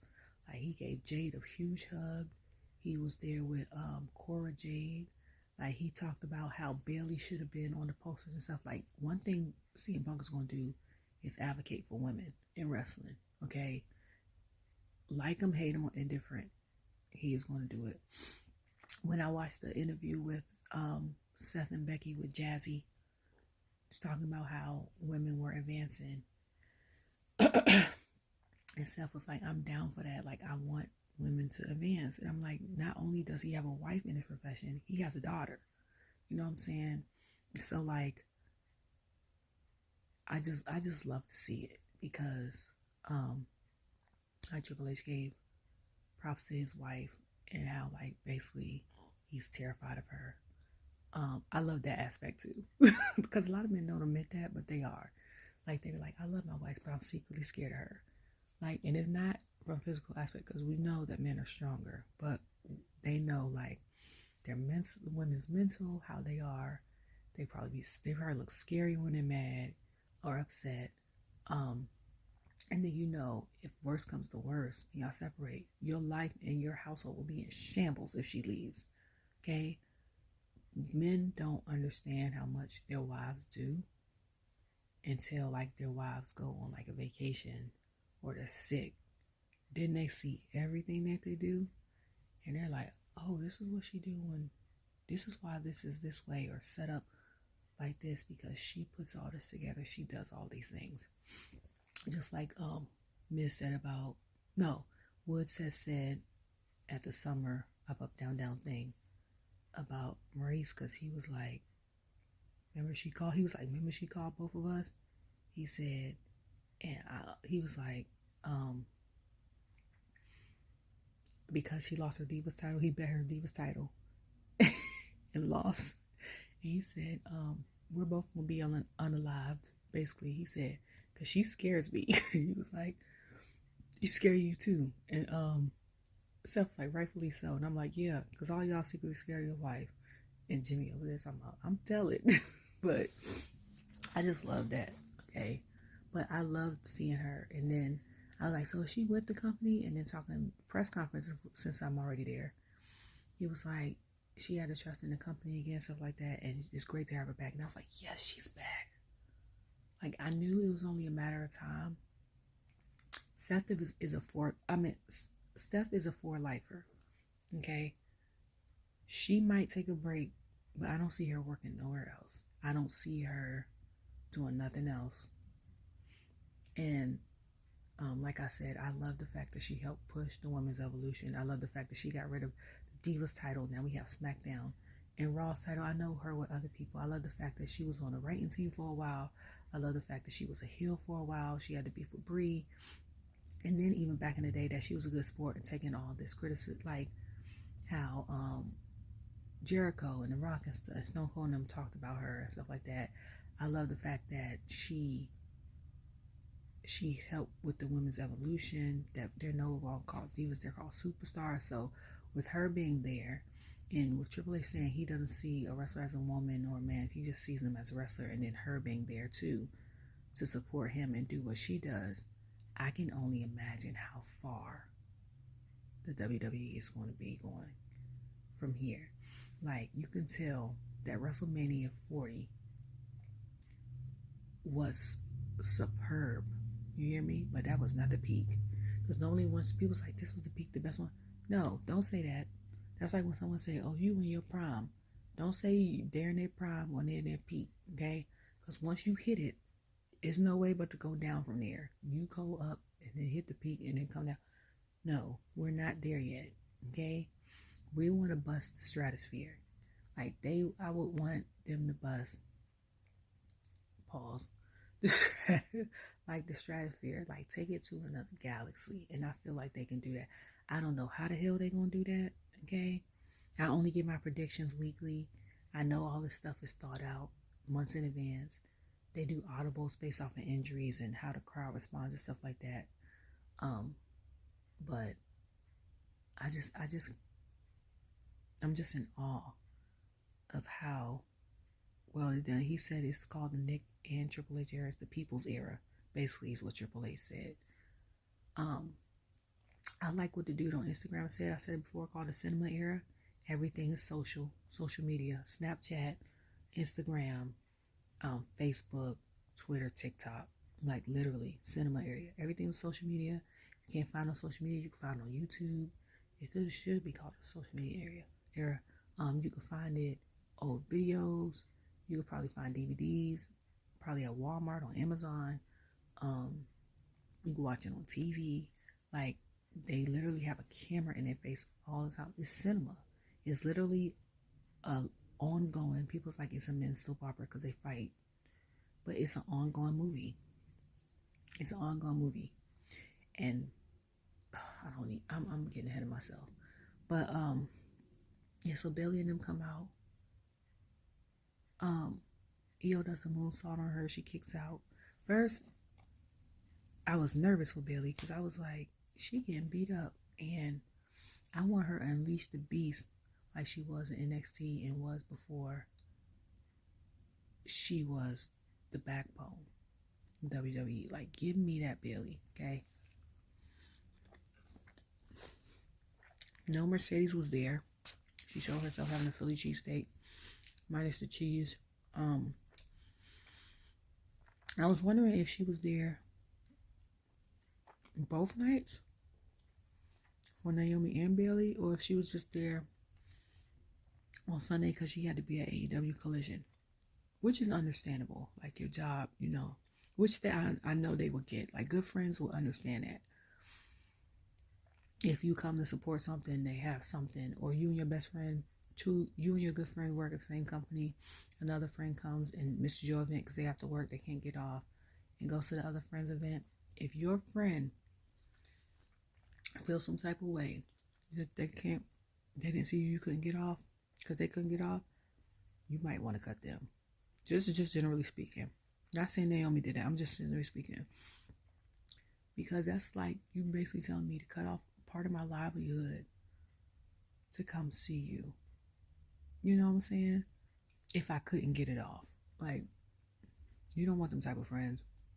Them high maintenance friends that, why you ain't called me today? Like that's your husband or wife. They calling you every day. Y'all ain't spend enough time together. No. You need low maintenance friends. Everybody needs low maintenance friends. Some people could like the high maintenance friends because it keeps them outside, keeps them in, and y'all don't want to admit y'all be tired as hell trying to keep up with them. But give me low maintenance every day. Not saying I'm lazy with my friendship, but saying life happens. Like we can grow. We have to put in our calendars when we're going to each meet up. We know we're not going to be out late because we either got jobs, we're older, we got husbands, we got wives, we got kids, we got dogs. You know what I'm saying? Like, we might not talk on the phone every day, but we send text messages to each other, daily memes to each other through Instagram. We might call or check in once a week or once every week and a half. Like, that's low maintenance. All those other people, you don't need high maintenance friends. Okay, so she comes in. I'm thinking Bayley. I'm like, oh. So then Bayley does the belly to belly, tries to put EO down. EO doesn't go down. Tries to do it again. She doesn't go down. EO hits her with the moonsault. And EO,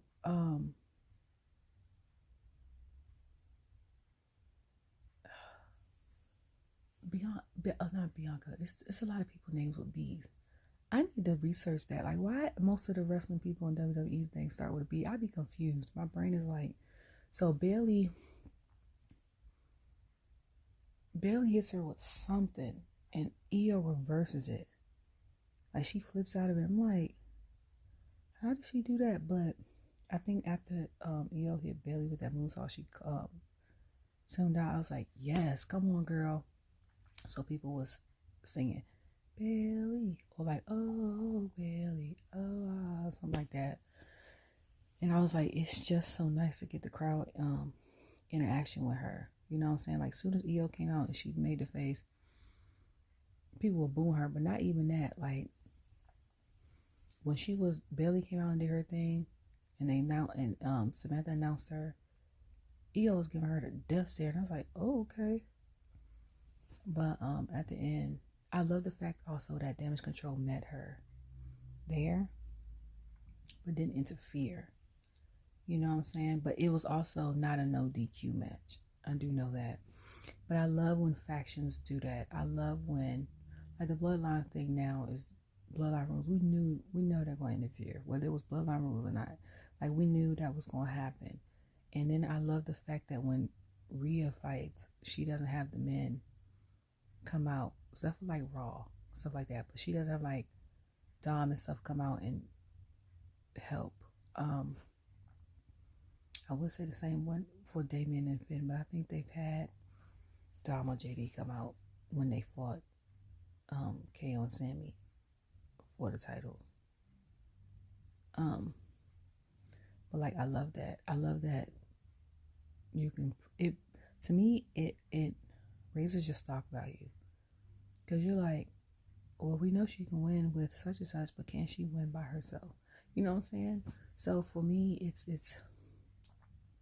very great. Bayley looked at her thing. I love her hair being purple.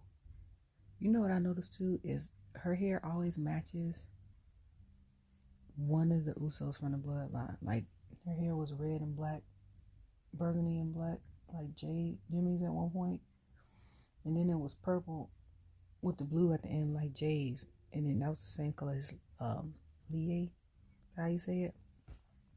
But I loved her gear. I loved the wings. I loved the whole situation. I liked Io's gear too. Honestly, I said I like her gear.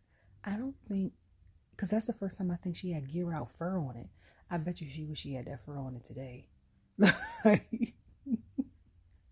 Yesterday, because it wasn't as cold, but it was cold. Okay. So then we get to the main event. Okay. And it was Cody versus Roman. I love the pirate looking graphics of his flag.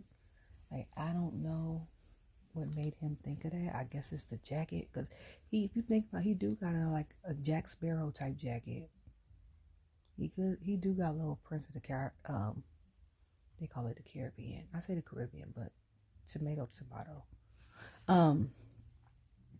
pecan, whatever. So I loved it. Loved the gear. Loved Brandy coming out. She looked gorgeous. So then I'm telling you, I'm 10 minutes behind. So I was maybe like 2 or 3 minutes behind, because when they showed like everything leading up to their fight, I fast forwarded all of that. But when I was looking at the tweets after, they was like, "We not gonna be the ones no more, huh?" When Brandy had came out, because it was like, that means something about to happen. But like I said, impulsive plays when I watch YouTube, it goes on the background. Well, no, not this time. I actually watched when it came up on my suggestions to watch. I actually watched the interview with Logan and Cody Rhodes, and I love the fact that both of them tell them they're in this storyline with whoever. Like he tells his wife, Logan tells his fiance, and then they tell the crew like, okay, they're in this storyline, but they don't tell them nothing else.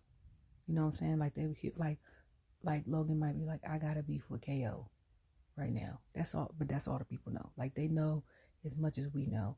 I love that for a lot of reasons. One, you might be in conversation. Some people got butter lips, okay? And a lot of times it's not on purpose. Like some people might be in casual conversation with somebody else and they're like, oh yeah, Jake Paul is fighting such not Muhammad Ali, sorry. Mike Tyson. And then somebody's like, yeah, and Logan Paul's got a beef with KO. And I heard that they gonna have a such and such at SummerSlam and he's supposed to win.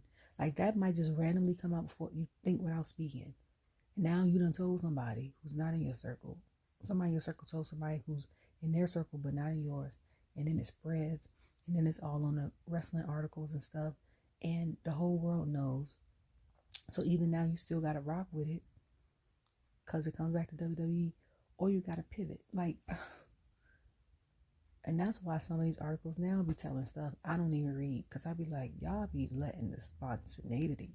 I can't say it right. Spontaneity. That's how y'all let that loose. Y'all let it go. Like, I want to still be a fan. Like, I don't want, and that's one of the reasons why I just stopped. Because for like 2 weeks I was reading articles, and then it happened, and I was like, I gotta start reading these articles before I end up start watching WWE. Cause I'm like, y'all pissing me off. Now there's no element of surprise. So he came out. She gave him a kiss and was like, he looked a little worried. Like, she gave him a kiss like, it's gonna be okay. Like, you got this. You know what I'm saying? When he went up this time, it was his sister, his mom, his father-in-law, and his nephews. And like I said before, I say in love versus in-law. I feel like if you have a general respect for each other, if you actually like have love for your spouse's father or your sister, your spouse's sister or spouse's brother, y'all got a relationship. It's your brother-in-law, your sister-in-law, because you love them. Now, if you are married to your spouse and you and their siblings aren't close, or you and their father aren't close, or you know that he doesn't care for you, then it's father-in-law, then it's sister-in-law. But I say in love because I call my brother's wife my sister-in-law. Well, I just call her sis. But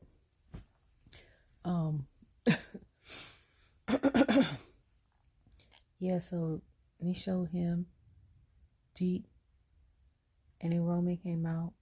First, Roman had like an opera singers. Then it was like Roman got the Philly high school orchestra to do his thing. And I was like, oh, this year he are the opera singers too. And I was like, are they in high school? But then I was like, Roman family deep, okay? You know, Zilla Fatu had wrestled 2 days ago. I think he wrestled that night after Roman wrestled. I said, we know Jacob's there. Rikishi's probably still there. The twins are there. I was like, is his aunt and uncle, his uncle and his daddy there? I know his mama was there the first night because she was over there. Somebody I follow on X was showing something about the Wingstop when they had presented it. And then they showed a glimpse of her. And I said, ain't that Roman's mama?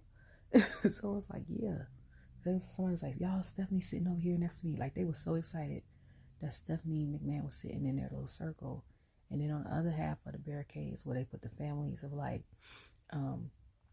Jay's son, and then Khadijah when she fought Gunther, and then like Mama Rose. Okay. And then yeah, so I was like, okay. So then he came out, and then someone was like, he is jacked. Like, they said it yesterday, but I ain't really pay attention to him because I be so looking at like the demeanor of his face and how he commands people when he comes down. Like, when he comes down the ramp, it's different than any other person that comes down the ramp. No, the only other person I know that has that command when they come down the ramp, I would say, is Gunther. Like, the audience is captivated. Like, they're quiet. Like, I don't know if they're like intimidated because they're of their presence, or if they're in awe, or both. Because it was certain people talking, you could hear the muffling, but it's not as loud as like when Jay come out, everybody, oh, or when Dom come out, it's a boo. It's just like and they just watch him walk. Okay, they just watch him walk down there. Oh, speaking of that, before they got there, they showed the Hall of Famer presentation. So they showed Thunderbolt first, and then they showed I can't remember their name as a tag team. I know it's Bray Wyatt's dad and uncle. I'm sorry, you guys. I forgot their name. The Steamboat, right? No, I think that's the name of a wrestler. And then they showed Bull Nakamura, and I love how she had the face. And it was basically like she's one of the people that made the kendo sticks famous. So that was funny because the Final Testament, I think it was right after the Final Testament versus Pride, and AOP had beat the hell out of Street Profits with them kendo sticks, which I just now remembered. And one of them had broke a candlestick. Like, you could see the bamboo coming off of it. And my son said, they said they use real bamboo. I said, you felt what bamboo feel like? He said, I'm going to take you to the zoo. So when you take kids to the zoo, they do like, okay, this is what we feed the pandas, and this is the bamboo demonstration of one. And I said, imagine hundreds of these together, tied up, and then you getting hit with it, okay? That's probably worse than a belt. Ooh. Y'all be putting yourselves through it. You hear me? Kudos to y'all. Like, See, if I was there, first of all, if I was there and decided to become a wrestler, I'd be like DDP, because I'm about the age he was when he went from manager to wrestler. Okay. But other than that, keep me where Paul is at. Like, I might take a stunner every once in a while. I might take a spear. I might give one. But keep me on. I might do a match every once in a while like Michael Cole did or Pat did. But keep me on the side. Like, let me come in as a manager. Let me work backstage. Let me do commentating. Like, I would want to experience it one time, though.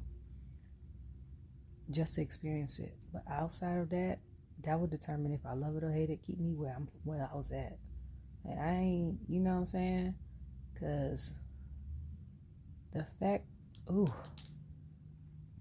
I'm just thinking about the bamboo sticks, and then I'm thinking about not the table, because he kept saying grandma table. I said them cafeteria tables, but not the table. I'm just thinking about the crunching of that ladder, like, oh Jesus, I would probably need spinal fusion story, like therapy. And then I saw Undertaker's podcast, and he had his wife on there. Sam cool. And why do all the divas want to fight Charlotte? I know she's a goat. Oh, that's who they was saying. They was like, not even Charlotte could pull a good match out of her, because Kelly was on there, and she said she would want to go against Maxine or Charlotte or Tiff or something like that. And it was like, she's still sorry, but yeah, he was talking about how he had like 26 surgeries, and I was like, God dang, 26. I was like, how long he been in the game? That's basically one surgery a year. And I said that's probably why towards the end he only wrestled at WrestleMania, because he's older. It takes longer for your body to heal, and then after every one you gotta get a new surgery. But yeah, so they came in. He came in. Samantha looked gorgeous. You actually saw her face and her hair. So her hair was blowing like she was at a Beyonce concert. Makeup was flawless. Her dress was giving me Vanna White, okay? Even though it was green.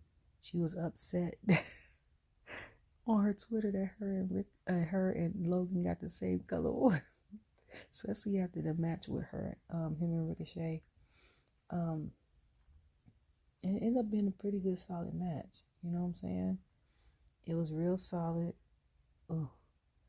And then Roman was just taunting Cody at one point, because I think he hit him with the Cody cutter. No, he hit him with the crossroads.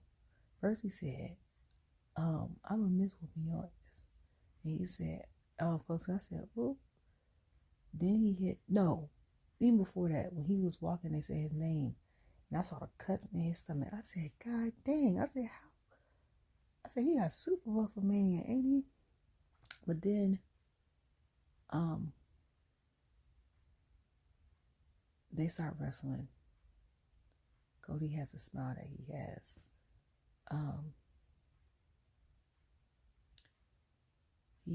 They were taunting each other, and Cody hit him with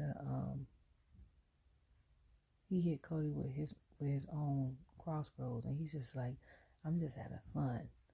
I like that. Then the tables turn. Okay. Somebody got put through a table. First of all, Tribal Chief was getting beat up for a turn because he got hit up against the steps. I think Cody got hit up against the barrack, the post. He fell, and I said, honestly, I'm surprised Roman not bleed in this match compared to the first match.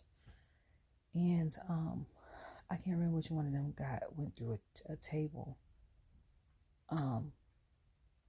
Corey's looking, and then he did it. So then when every time Cody hit him with two crossroads, when he's about to hit the third one, someone came out. But before that, when Roman went to the other end of the ring, the way he was breathing and gasping for air, I was worried for his health at that point. Because I'm like, you have to take medicine for life. And this is before the press conference and the documentary. I know that because a little girl that used to go to my church, the church that I used to go to when I lived in Florida, has leukemia. And she got diagnosed when she was 3. She's my son's age now. She's 10. And her chemo was in the form of ices. But she has to take that for life. She's in remission. So I already knew how that was. So even though certain temperatures, certain atmospheres, they cannot be in. And then people are talking about, because I was agreeing with someone was like, oh, he needs to be a fighting champion. And I'm like, that's just a running joke on WWE. Everybody knows himself. You know what I'm saying? The fact that he got pushed over, the fact that they tried to pull him over too quickly, like they did with Theory, and Theory ended up being his authentic self and lining up with Grayson, and people genuinely start liking him or hating him. It's the genuineness of everything. When everyone's their authentic self or present their authentic character, and creative might shut it down, but it actually works. I feel like in that point, creative needs to be more open, because every interview I've seen in the past 2 years, interviews way back, even watching Total Divas, even watching Mr. Miz, even watching the Bellas, even watching like all of this stuff, loving WWE, and then matches in between, people are basically nicely saying that I had presented this idea as a creative. They told me no. I represented it to them, or they'll be like, all right, basically you can do it after they gave me the no. But if it fails, it's on you. And then they were wrong. And I'm like, so 90% of the time they wrong. Why are they still telling people no? That's first of all. Because when a theory is more now himself, I feel like, just like Rhea said, Rhea is the confident side of Demi. It works. You know what I'm saying? Like Drew right now being a menace, I feel like that's Drew on social media. I think like besides him being a butthole, like, and everybody has a little butthole and like he's just personifying it. I feel like the rest of it is genuinely him. Same with like Roman and Joe. Like he said, like Roman is more confident, stuff like that. Roman doesn't take no. Joe is not so much. So basically their characters in a sense are the people that they want to become, kind of. Parts of them want to become, but it's not them. So like yeah. So when it comes to character development and them switching it up, I think creative might need to let that go. Not unless they know for disaster. Or don't ask the team, ask Triple H. I feel like that's it. Because for someone that's been there, that's been in the ring, that's changed his theme song 2 or 3 times, I still like the original. That kind of, if I'm being honest, I love the original. He had the long hair when he first came out.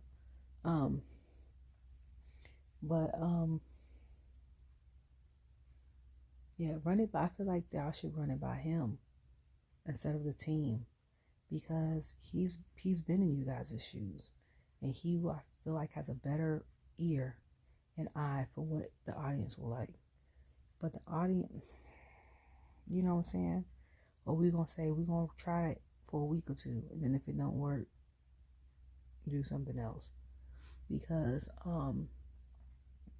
this audience now be confused sometimes. And then, like someone said, for wrestling that catches everybody's attention in WrestleMania 40, when people have the attention span of a nickel, is captivating in itself.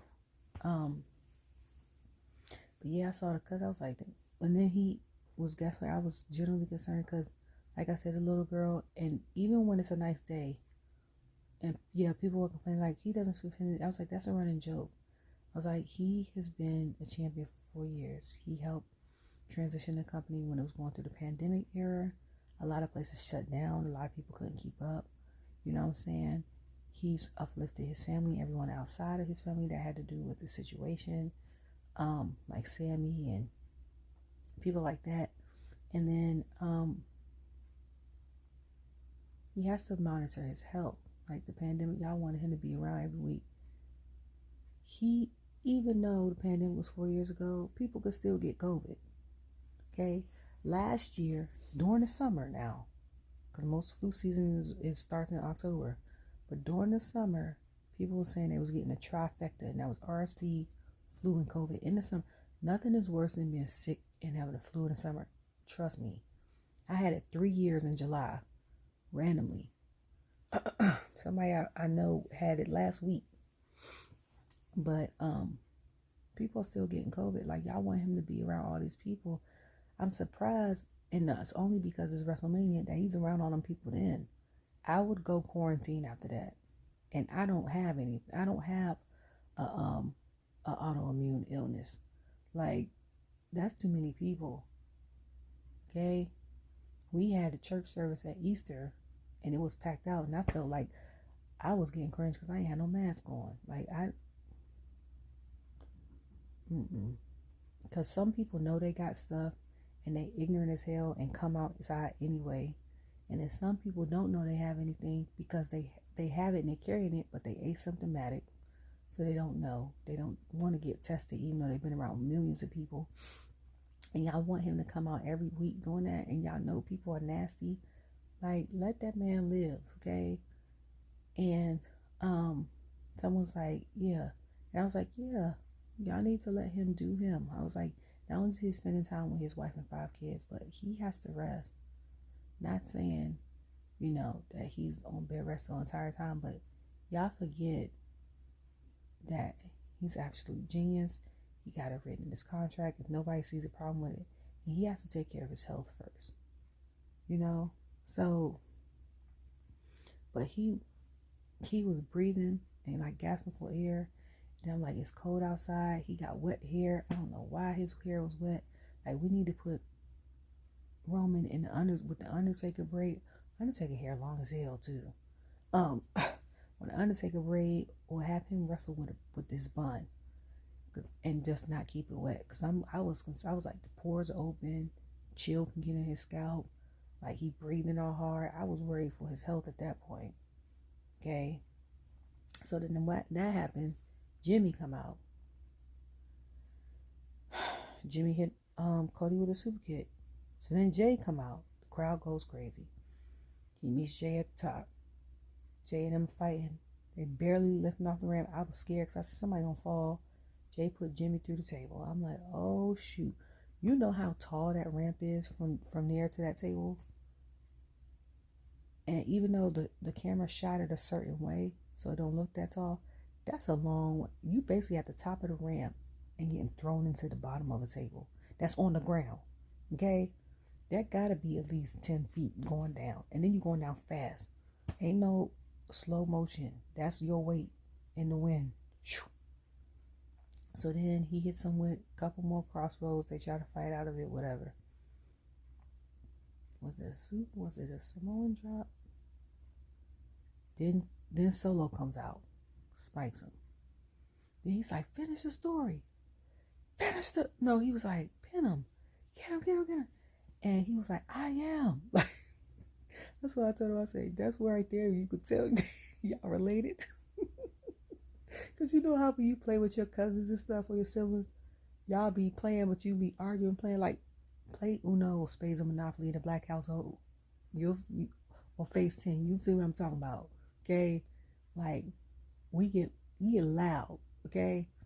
And rowdy. And it's no animosity. We just loud like and rowdy like that. So when Solo told him, finish the story. I mean, and I finished the story, but pin him. He said, I am. I said, yeah. So they related. It did. He couldn't do it in time. And I said, Solo looking pissed, like, if you don't hurry up and do something with Cody, I'm going to spike you. That would have been a real interesting turn of events, though. But I'm like, oh, we getting Solo talking. I was like, please let us get NXT Solo soon. Like, he don't got to be the same fighting style. Well, he is a street champ. But let us get the promos, okay? Let us get the Vegas promos. Like, let us get talking Solo, okay? I feel like when he starts talking and doing promos and stuff, that his gear sales is gonna go through the roof.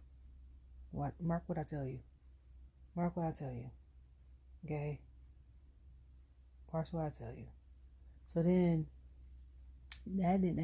he took a spear and a spike.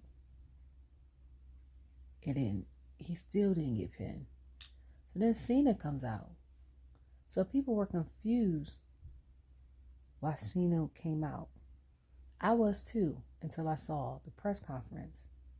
So a lot of stuff that he said at the press conference, I did not know. So Cena came out because the last time we saw him was Crown Jewel, right? When Solo beat the hell out of him and he was in the middle ring gasping for air. So he hit him with the 5-knuckle shovel and an attitude adjustment. And 5-knuckle shovel and an attitude adjustment. And then he's about to hit him, and then The Rock came out. So before we even get to The Rock coming out, I didn't know until Cody had said this at the press conference that Cody used to drive Cena around for 2 years. Because I was like, where is the connection outside of Solo and John Cena connection? I was like, where's the connection with Cody and John? That's the connection. He said, and we were just having a conversation. He said, I was absorbing so much from him, I didn't even know it. We were just having a conversation. Because I was like, where the hell did Cena come from? And then Charlotte in the ESPN interview with Punk was like, she was surprised to see all these legends out. But she was like, at the same time, WrestleMania wouldn't be WrestleMania without John Cena. Whether he was a host or whatever. You know what I'm saying? So, which I get. Which I understand. That's like having a WrestleMania without seeing Undertaker. Now, he ain't got to perform. But he better be at every one. I don't care if he's sitting in the audience. He needs to be at a WrestleMania. Especially with him having them streaks he had. Which, in my opinion... Who did he lose to? He lost to Roman and Brock, right? That year, I actually watched this WrestleMania, that he fought Triple H and lost. And Triple H lost, I was pissed. You hear me? That was a real good match. And I swear to God, I thought Triple H was going to win that. If not, it was going to be a draw. But I don't know. I was like, y'all want him to keep this streak so bad. I said, that man is barely hanging on to the legend, to the GOAT. Like, people say the Mount Rushmores, and like CM Punk said, he called it the Grandfather Six, because that's what they used to be. He said, in the ESPN thing, that it gives him a chance to cheat and put 6 up in there. And Roman is part of the conversation of the GOATs. I do it by eras. So it's like Thunderbolt era, that's, and all that. Like the Rocky Johnson, the Samoan Werewolf era. Then you got like the Dusty Rhodes era, Ric Flair and all them. Even though they're all the same, but I feel like in the time that not Samoan Werewolf, sorry, the Alpha and Sequel wrestling, but by the time they were retiring, is when Dusty was hitting his peak, was just coming in. Him and Hogan and all them, that era. The 80s. And then you have the Attitude Era. And then you have what they call the Ruthless Aggression Era. I don't know what the era is after that. Because that lasted about, I'm going to call it the Women's Revolution Era. Because that's when Bianca and the Four Horsewomen and Rhea and all them came in. Paige, all them came in. When they introduced the NXT tag team titles and the women's first NXT. That's what I'm going to call it, the Women's Revolution era. Now you got the Cinema era, or the Triple H era. Okay? Now, Triple H is on my Mount Rushmore. Oh, Grandfather 6. We're going to do 6. He's on my, Mankind. Okay? Because I started watching on the Attitude era. Mankind is crazy as hell. Like, that's... He'll take any and every match. Okay? Them two. Of course, you have The Rock up there for his charisma and the promos and stuff. Got Sting. And got Triple H. Stone Cold. I'm doing my Grandfather 6. The 6th one would be... I'm gonna take it out. So it would be Edge, Triple H, Mankind, The Rock, Sting. The 6th person would rotate between Chris Jericho and Stone Cold for me when it comes to singles competitors. Like, I love Undertaker, and I love when he had the badass era with the motorcycle and stuff. That's still hard because I'm like, I could put him on there. Okay, so that's top 8. Like how on MySpace you had your top 8. That's top 8. So them 5, them 6, plus Undertaker, that makes it 8. Right? Top 8. Okay, so I'm gonna call them, they're my MySpace. They're my top 8. Still pissed about that match though. I could have sworn he was gonna break that streak. Then yeah, so then he comes and does the third one. So then The Rock comes out with that daggone Versace shirt and that belt. And why he coming out with that belt like he done won the world championship? I said, Rock, excuse me, that people's championship belt is gonna sell regardless because it's The Rock. You could not be here for 20 years and people see it on WWE Shop and they're gonna buy it because it's The Rock. Second of all, I understand the value, the sentimental value thing. You got it. Oh, and speaking of announcing the Hall of Famers, still, so they had him. They showed Bull, and then they showed 1, 2, 3. Then they showed Asa Johnson, The Rock's mom, and standing in for Leah Maivia. And then they showed Muhammad Ali the cameras because I guess his wife left. And then Paul came in with his ECW music, which was so dope. Yeah, so then The Rock came out, and The Rock and Cena have had to face off. So then after that, I think Cena got rock bottom. Then we hear the boom, my heart freaking dropped. Okay, and I was watching the thing I said with Punk and the dude from ESPN and Charlotte, and he was like, he said, I've been in the ring with, did he say Undertaker? He's been in the ring with Cena. He said the whole room could be warm, and then you hear the music and the lights go out, and it instantly get chilly, like. And then the lights go out. You don't know if he's going to be in the front. You don't know if he's coming from the audience. You don't know what's coming from behind you. You don't know what the hell's going to. And it only took a second because as soon as it boom and the lights came back on, I said, where the hell? He was right behind him and chokeslammed him. I don't know what the correlation is between. I know The Rock and Undertaker had beef in the past, but I don't know what that correlation between him and Cody are. But I know Undertaker probably felt good about helping Cody finish his story. Okay, so then he came out. So then after he got rock bottom, they go boom. I think everybody leaves. I was like, where did they go? I did expect. Okay, so some people were saying Stone Cold. I was like, that man ain't coming out here. And then I'd have been elated to see Triple H. They was like, he don't wrestle no more. He can't. So then I would have, I thought Dustin was going to come out, but he was in the audience. I guess he can't tamper because he's with AEW.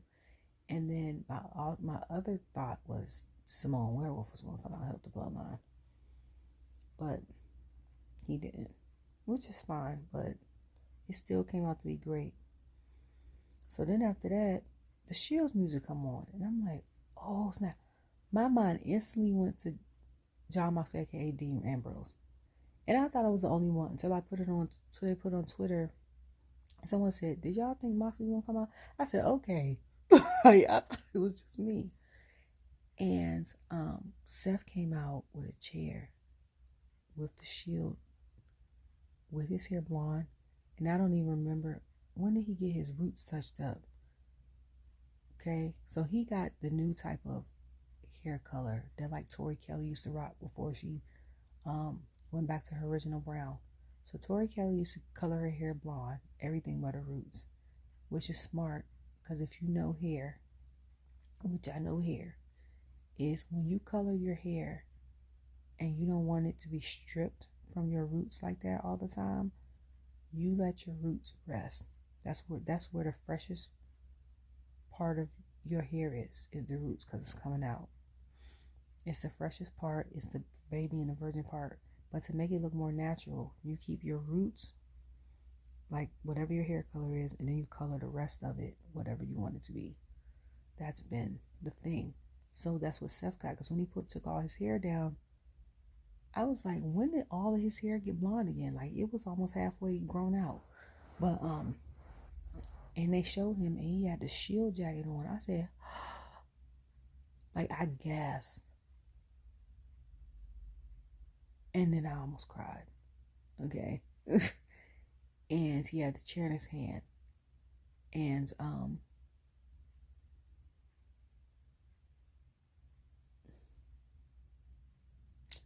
I almost cried because I'm like, you just had a match yesterday with him. Y'all lost. You lost your match this morning.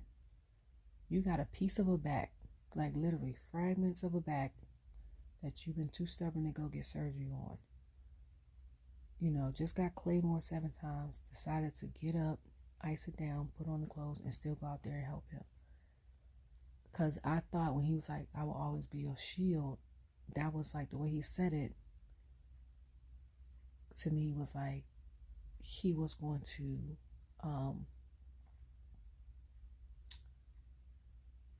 betray Cody. And I thought he was going to try to betray Cody, and then Rock was going to come out and try to betray Roman. But then at the same time, I was like, Rock can't betray Roman because then it will continue to be Rock and Roman's story later on. And Rock be so busy, I don't know if he has time for that. Like, even if it was a space where they went away for a while, when he comes back, even if it's like a Twitter situation, and say they come back for like Fastlane or Survivor Series, they can end it like that. But for him to come out, and then this is real good storytelling because of the layers. For Roman to see that, because that's how he betrayed Roman, and to be triggered by that, and he grabbed the chair.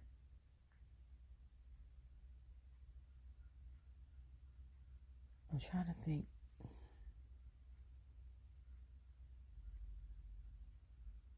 No, I think Rock took off the belt first and put it in the middle of the ring, and it said Mama Rose. I think it said Mama Rose. They had the Brahma Bull sign on top, and I said, now he been beating that boy with the American Nightmare thing. I said, I was just like, The Rock is a menace for that. Like, you can't get no belt to say Mama Rose. I found that hilarious. But then for him to be triggered by it and him to decide between Cody and Seth, and you still be triggered by that, and you hit Seth with that, thank God Seth had extra padding with that thing. That just shows you were still triggered by it. You went from, your brother, you the reason why you broke up the Shield. But it also caused him to take his focus off of Cody. And then Cody come in and do 3 Crossroads, and then him win the title. And then in between that, they kept showing, okay, this is what we was going to do, the Bloodline, Wrestlemania. When is that documentary coming out? I love behind the scene documentaries of how stuff gets put together. That's one of the reasons why I'm in production. I have a picture on my Twitter showing that I was part of the production of my place, stuff like that. Like a week ago, I love the behind the scenes stuff. I cannot wait for that documentary to come out. I don't care if it come out tomorrow at 5 a.m. I'm going to be up watching it at 5 a.m. And then for him to win and him to dap up Seth, I instantly started crying. Like, for them to go from, and that's why I say this is layers of storytelling, and I came in at the right time. For him to go from them two having beef, okay, 2 years ago, fighting with the torn pec, to y'all now being friends and allies. Like, and him to have been beaten up at his match earlier, lose his title, and still come out to help you, that's loyalty, dog. Like, he might betray you later on down, because we don't know with Seth. He's a wild card too sometimes, and that's why I like him and Liv. But one thing about Seth, love you, hate you, or indifferent in the ring. 9 times out of 10, if he tell you he wants you at 100% best so that y'all two can fight and really determine a winner, that's what he wants. If he say he got your back, that's what he got. You know what I'm saying? So I just love that. Like, I instantly started crying. That was the emotion. So when Sam displayed, and people was like, First, I was like, is her voice because of the cold? And she was crying during the match, like during the announcement. I was crying too. And people was like, this is the person I want to announce me when I come in. There's like, she is just as much of a fan as she is a employee there. And I said, that would have been me. Like, if I was a timekeeper there, I'd have been bawling my eyes out. To see it on TV is one thing, but to see it live, like, I literally was like, and my son was like, what? And I was like, for him and Seth, like, Cody and Seth to come from where they come from, like this. And I watched Impulsive a couple months back, and he was like, whenever he decides to write his book, he was like, me and Cody aren't the best of friends, but we have a mutual respect for each other. Me and Seth, I meant. And he said, I promised I would probably dedicate a chapter or two just based off of him, just based off his work ethic, just based off of who he is as a wrestler, just based off of him having my back. Like, Seth is definitely going down in the Hall of Fame. One of my favorite, honestly, current WWE superstar. That's why I was literally sad when he lost that title. He's been my favorite. He's my favorite. Now, I like Ivar and KO. They up there too. Love Montez, but Seth is my favorite. It's the charisma. It's the ring set. It's the promos. And I always said that Seth is one of the men in WWE that has the package of the wrestling moves. He can draw you out of he does great art in the ring, and he cuts a good promo. Montez is too. Miz is.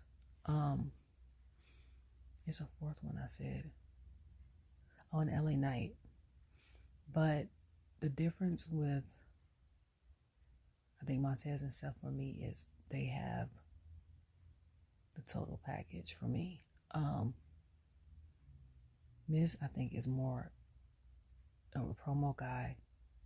And then you forget how good he is in the ring because he doesn't fight that often. But now we get to see it because he's the Raw Tag Team Champion. And LA is more of a promo guy as well, to me. And I didn't watch the Slammies, but I think he got one for like the best something of 2023 or something like that. But like when she was crying, here's your winner, I said it's so. And then the fact that Sammy and Jay and Seth were in the ring with him, like they were all been allies of him and Raw. And then people was like, Randy is in the ring, but he was talking about how he used to like drive Randy around, and Randy helped him so much. And then Randy would counter, was like, he basically literally saved my life. Like, he was like, Randy's his mentor. And he was like, basically like, Randy's basically like, Cody saved his life and saved him from like drinking and carried him around, stuff like that. And then for him to drive around with Cena for 2 years. So Cena was in the ring. And then for Punk to be like one of his friends and mentors to come out into the ring, like, it was such a good experience. And then his mom and his wife and his father-in-law and then his sister and his nephews, like, it was so great. And then to have the conference and y'all keep asking him them questions, and I'm like, dog. First, when I looked at it, because I thought that Peacock was gonna go straight into the conference like it did yesterday, but it didn't. So when I switched to YouTube, Damien was on there, and he looked good with the glasses on, talking about how Seth was a inaugural champion. Kudos to Seth.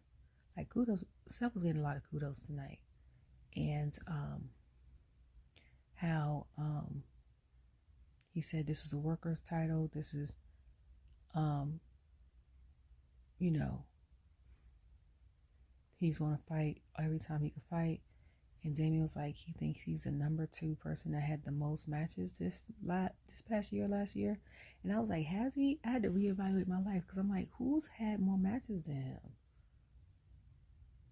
And I was like, he's had that many? Like, to me, in my mind, I was thinking like the top 2 people that had the most matches of 2023, my top four would have came to my mind would have been Jay, Cody, Shinsuke, KO. Like Damien didn't even cross my mind. He might have rounded out the 5, but he didn't even.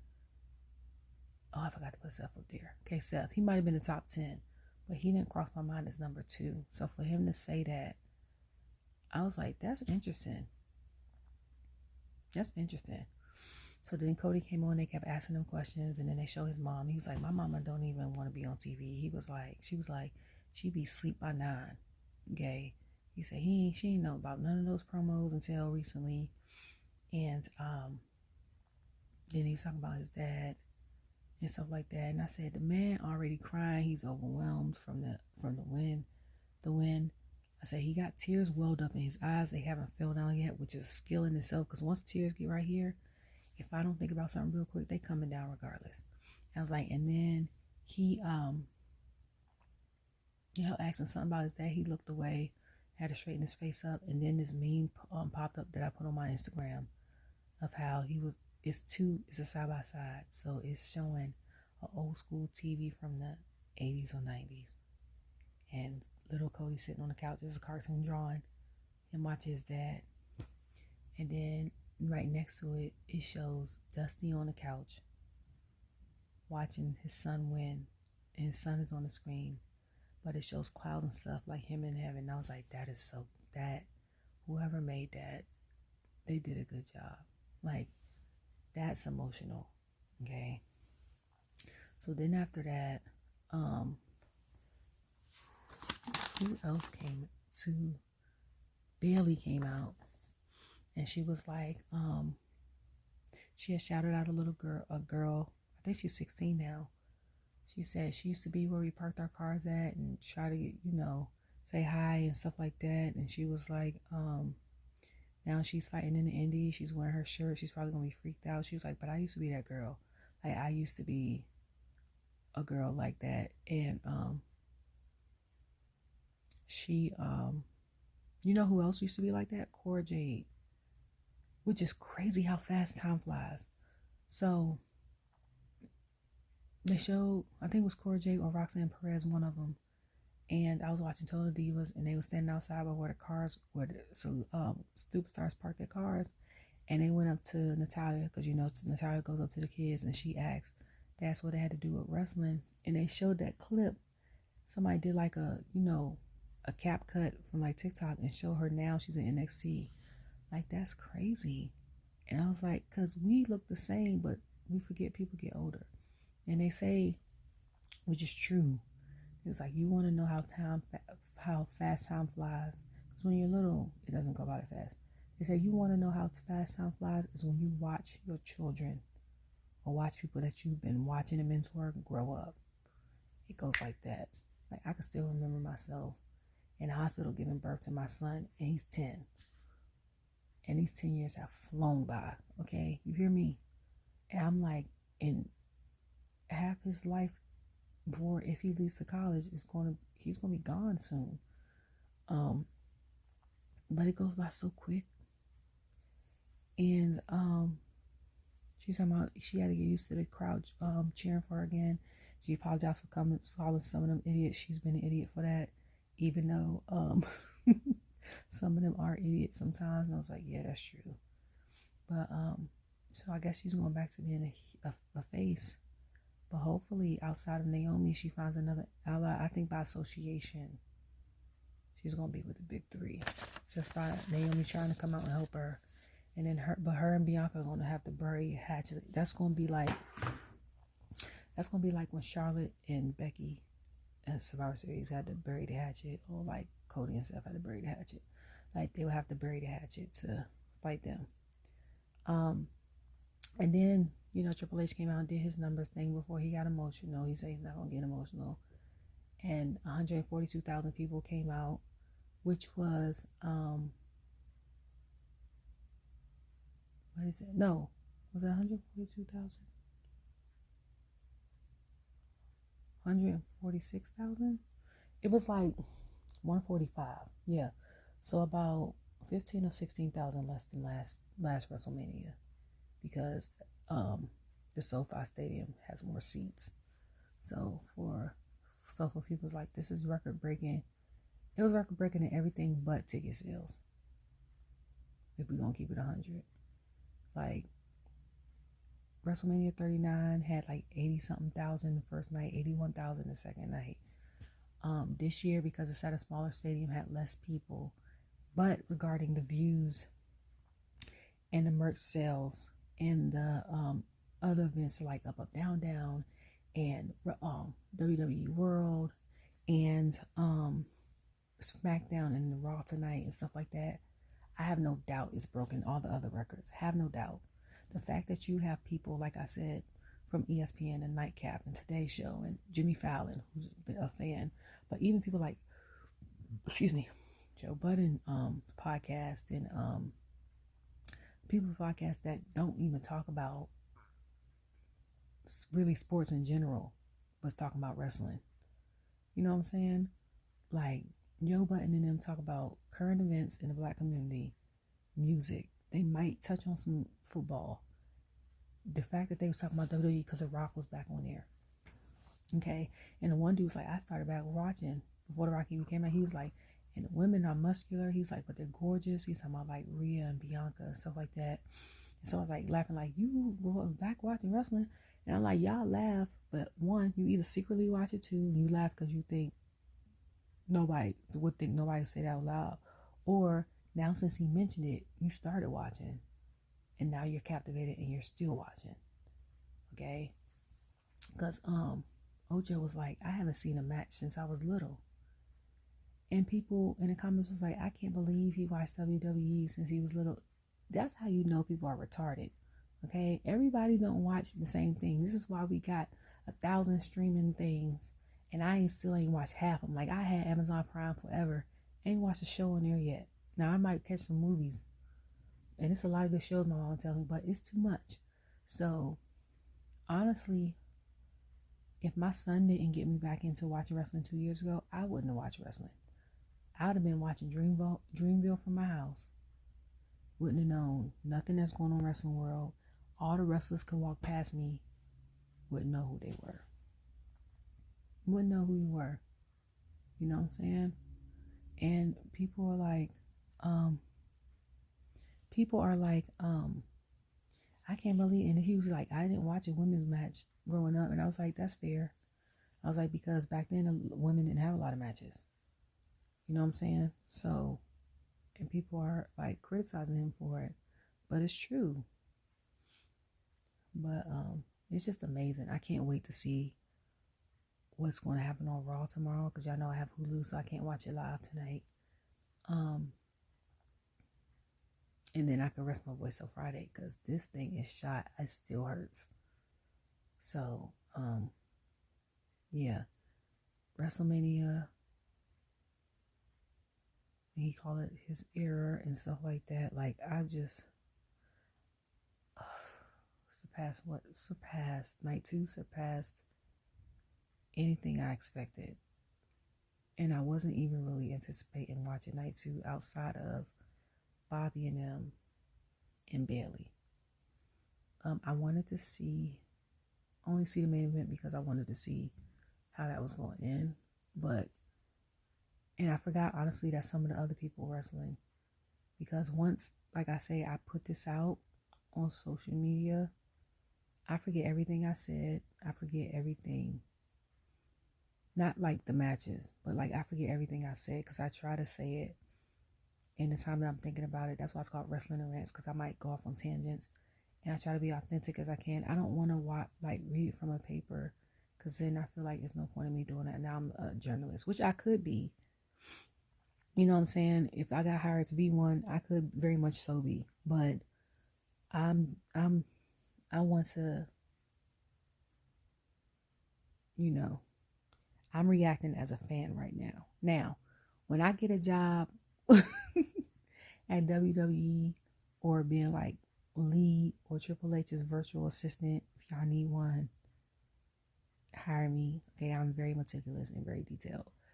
But I would do that, and I would do it surpassing their expectations. But until then, I'm just reporting as a fan. So, y'all can comment. Let me know if the videos be too long. If y'all don't have the same opinion as me, but I have to go back and watch it. And if you put that you don't have the same opinion as me when it comes to a clip, please put the time reference so I can look at it. Because then I have to look through the whole video and be like, I don't know what the hell she's talking about. But yeah, so I'm about to go rest my voice and chill out and stuff and fix my hair. So I will talk to you guys later. Love you all. Bye.